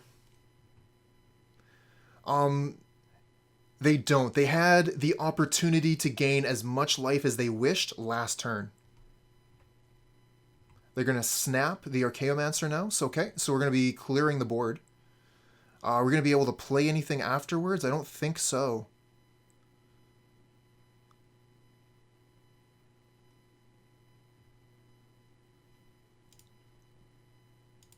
Yeah. We're killing everything.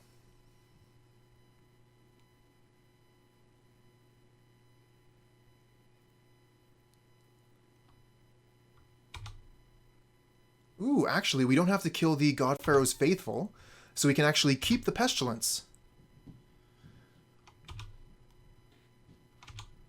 No, the Chainer's Edict kills the Faithful. Okay, so we don't get to keep the Pestilence here? No, we have 3 mana. I keep on going back and forth on what's going to happen here. We get to keep the Pestilence because we have a creature.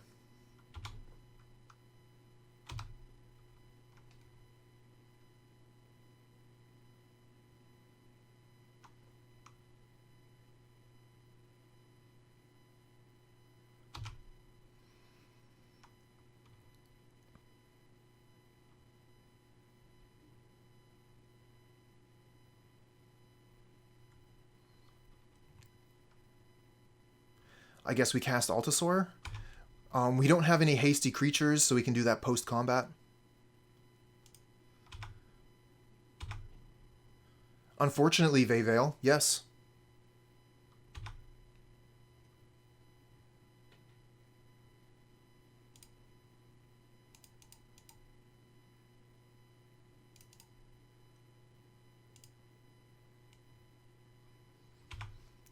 And it's kind of garbage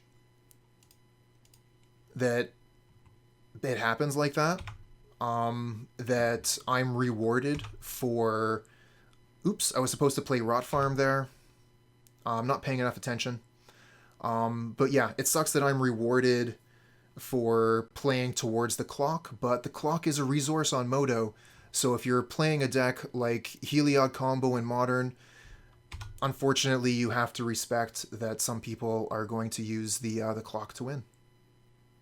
Exactly. It's part of picking your deck online. Thank you. That's exactly what I meant.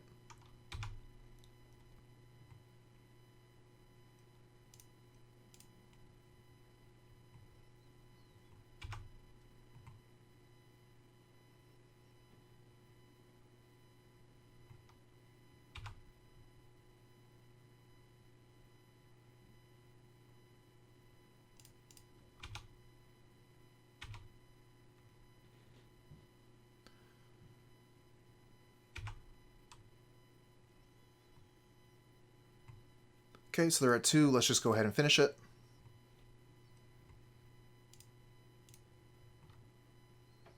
And we end at 6 life. Okay, what a game! What a game 1. Let's bring in some spell bombs. Bring in some extra pestilence.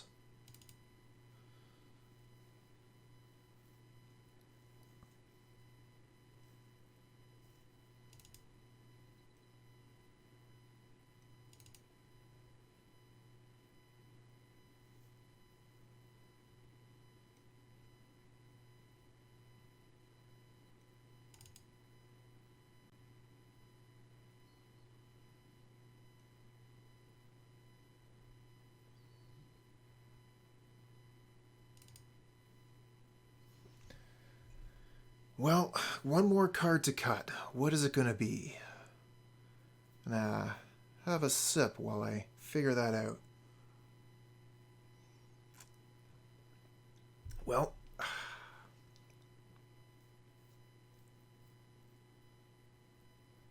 think it probably has to be Cast Down, which is probably the worst of our removal spells. Chainer's Edict, I think, is quite a bit better in this matchup. It's nice to have Cast Down to be able to respond to their Ephemerate or whatnot, but being able to put that Chainer's Edict on the stack is pretty nice. Okay. What do we got here? We got lands. We got Pestilence. We'll keep.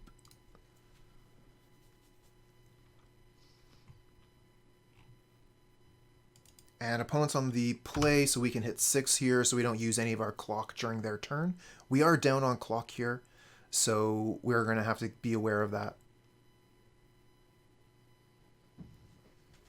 Especially if we end up going to a game 3.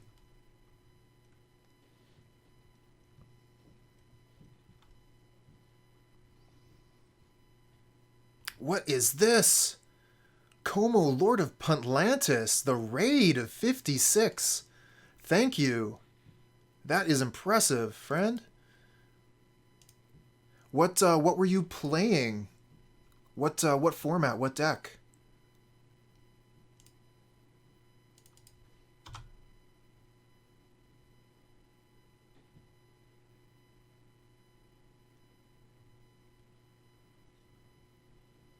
Modern Electro Balance, of course. What else could it be?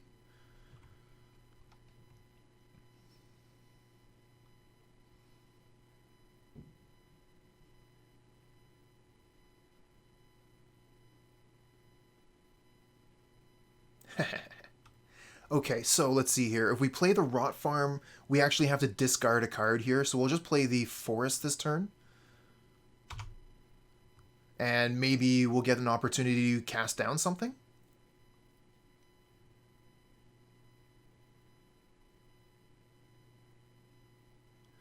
Oh, I see. So this is like a happy halfway. It lets everyone know who you are and what you're about. I guess we're going to have to discard.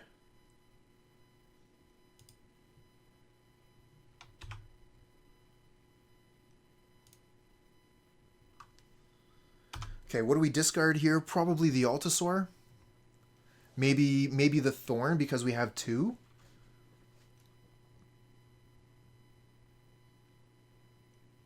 Maybe one of the Visionaries.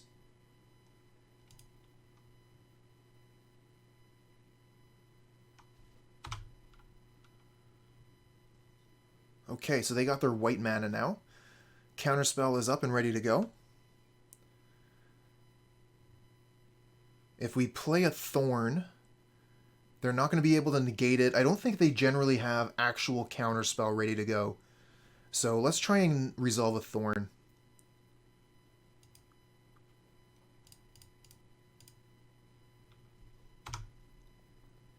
They usually play things like Prohibit, Negate, but they actually have 2 mana Counterspell, so there it is. They catch one of our Thorns, but we still do have one more.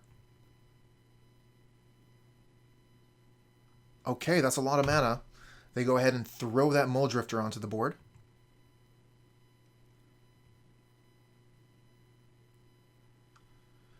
Alright, what are we going to do? 1, 2, 3, 4, 5, 6 goes back to 3.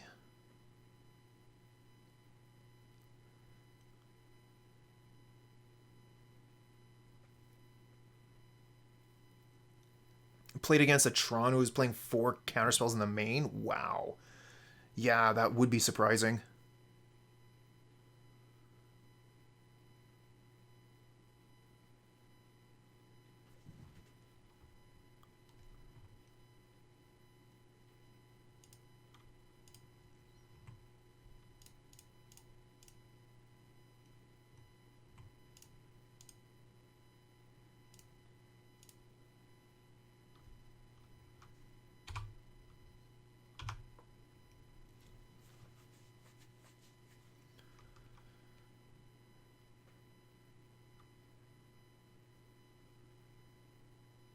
Four copies of Counterspell.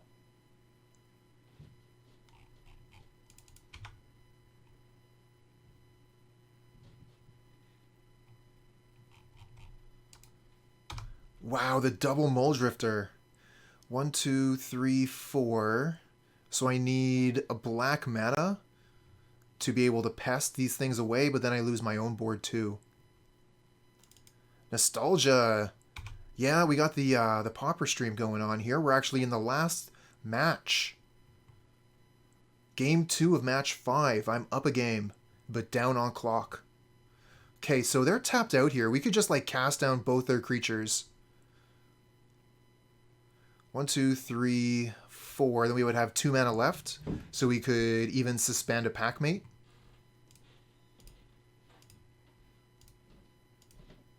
Overall record of the league, 2-2 so far.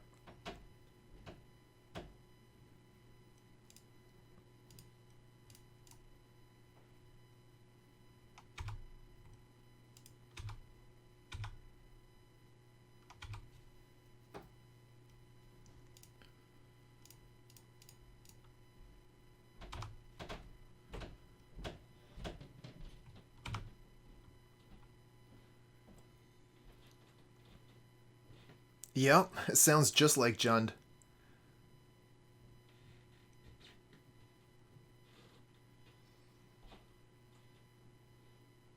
They're basically the same deck, but my mana's a little bit better, and my creatures are a little bit worse.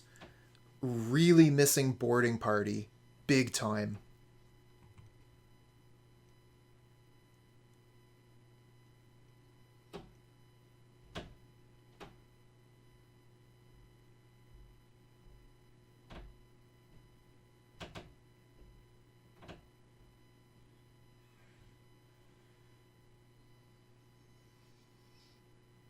Ooh, Nature's Chant to get rid of my Bonder's Ornament. Opponent, you jerk. 1, 2, 3, 4, 5, 6. So we can Edict and Thorn.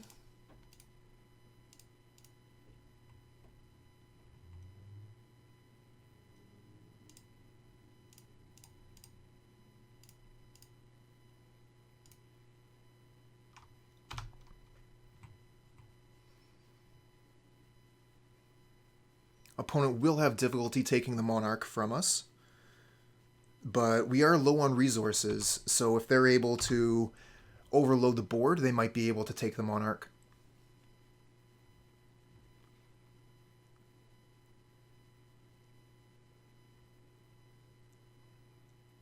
Yeah, what's it? Tron would usually play some other form of counterspell. They would play similar to our opponent's deck here. They would play Prohibit. And they might have some other spells. Is Condescend a common? I don't think so, right? That's uncommon. But they could play like Logic Knot.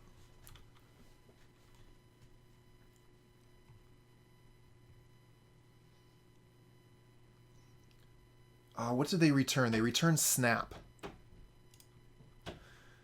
1, 2, 3, 4, 5, 6, 7. So we could just cast Altisaur. I mean, if you can cast Altisaur, I think you're supposed to.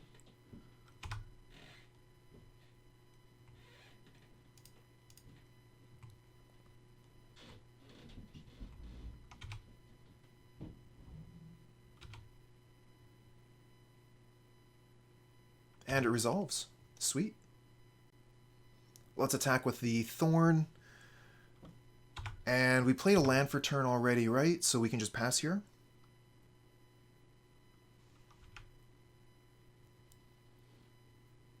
Ah, yes, that's right. Winds, I think. Winds of Fate?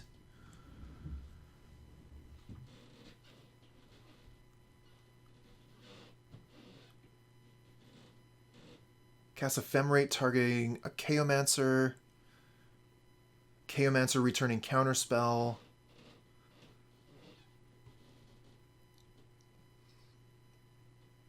And then they Ephemerate the Archaeomancer, returning Ephemerate, which means they cannot take the Monarch, because Archaeomancer can't attack. Handsome, not a fan of the familiars. Ooh, that's a pretty good combo. Archaeomancer ×2. They have the counterspell to stop the Pestilence. But we could go Edict into Pestilence, perhaps? Tronless Tron. I could be fine if this was like the one menace and I didn't have to deal with Tron, just familiars. I would be way happier.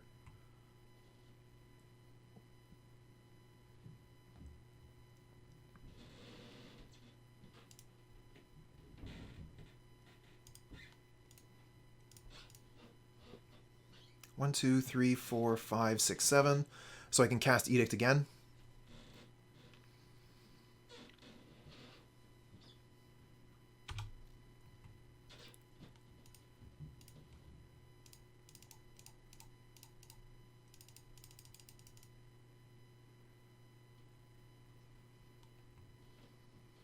Get their counterspell. Okay, they're tapped out.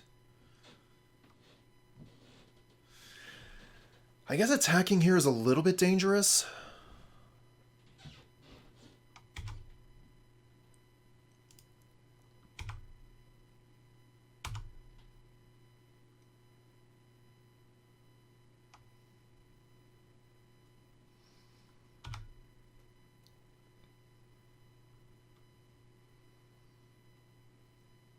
Ooh, another Edict. Not bad. But opponent's going to be able to do a lot this turn. Including take the Monarch away from us.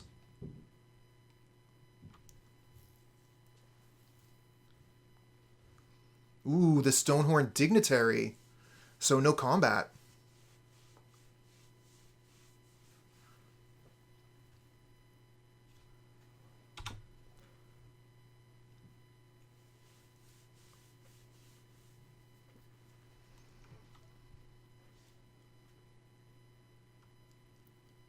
Ephemerate the Archaeomancer. And go get Counterspell. Makes sense.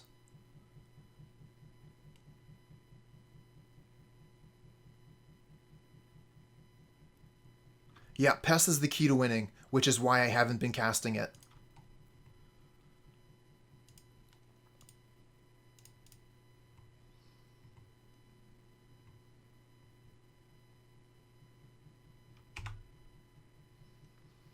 We go in on it now.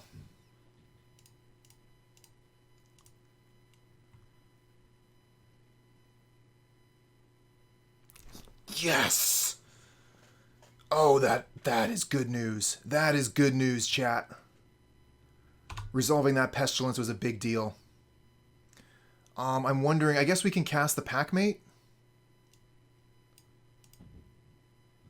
We don't have too much use for our green mana. These Visionaries are going to be gone.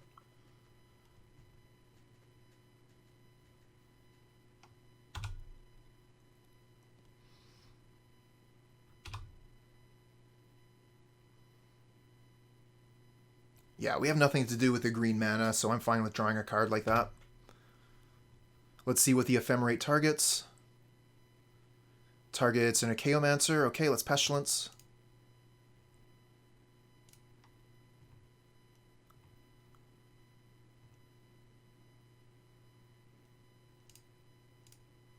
Okay, we're tapped out. We can hit 6. They do have the Flicker. So they're going to be able to do wild stuff here.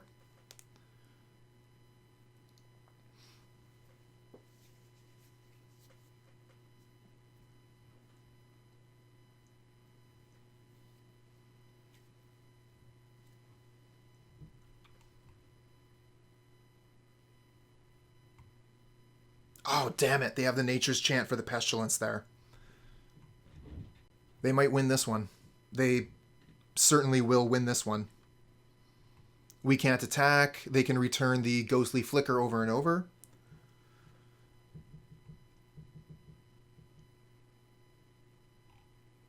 Nature's Chant, Disenchant.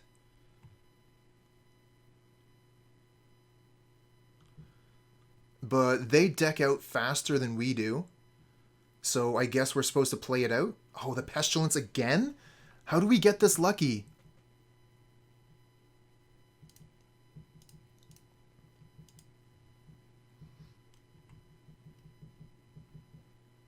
No way.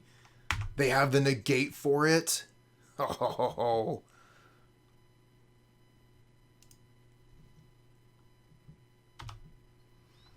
Okay, I'm definitely feeling some lag here. I don't know that I would have noticed it as much if you hadn't been talking about it in the chat earlier, but I'm definitely noticing it.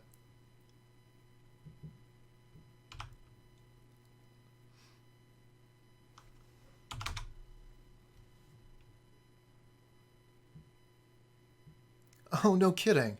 Thanks, Fnatic.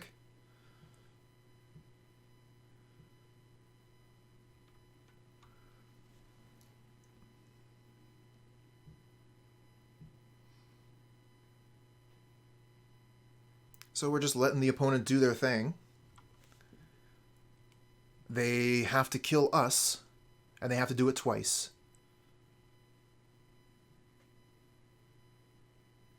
Wait till we kick a Scourge? We did do that one time. That was a pretty great one time.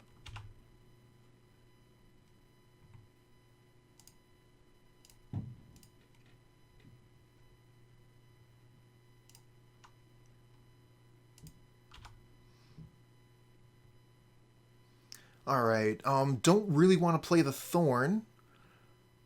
Or do we? Oh, well, we do want to play the Pestilence. We keep on drawing Pestilence.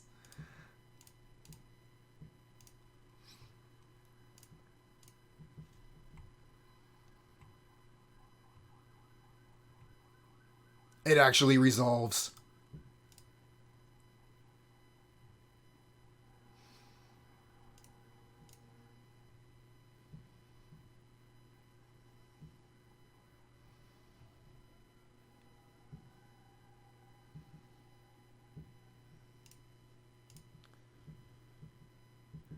Tommy Cleans Ox 2.0.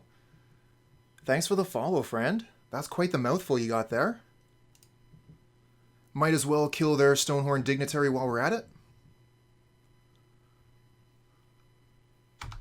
Go.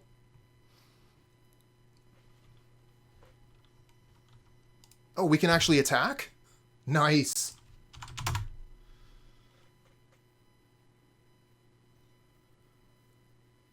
Whew. What a game.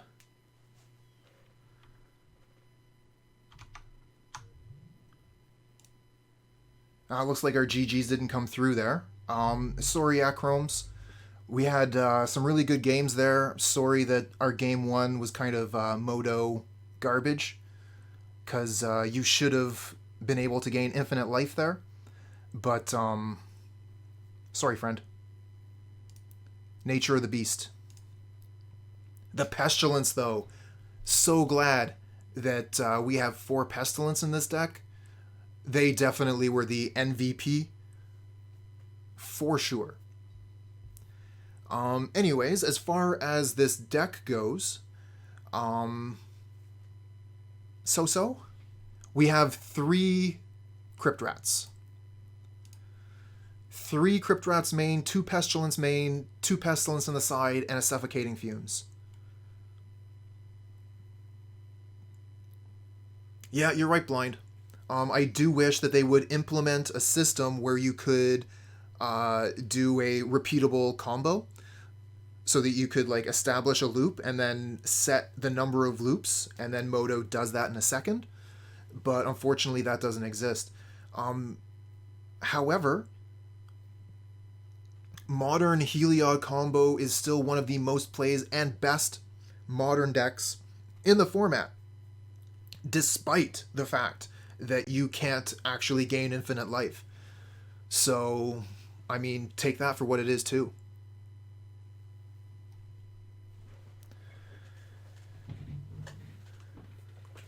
So, as for this deck here, definitely had fun with it, but I don't know that I would want to take it out again.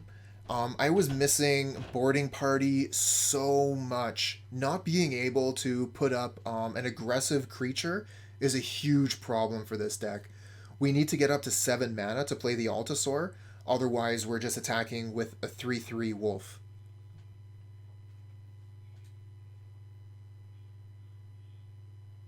Yeah, I know. I know I'm dreaming about that, Blind. Every once in a while, I like to imagine some things that would be nice if they were implemented on Modo. For example, having a wall of roots that actually works. But you can't always get what you want. Yeah, I craved the Jund Spice, which is kind of why I built this deck. And maybe I should have just stuck with Gruul or Jund. The red-green combo is so important for the Cascade. But if you try sometime, you just might find you get what you need.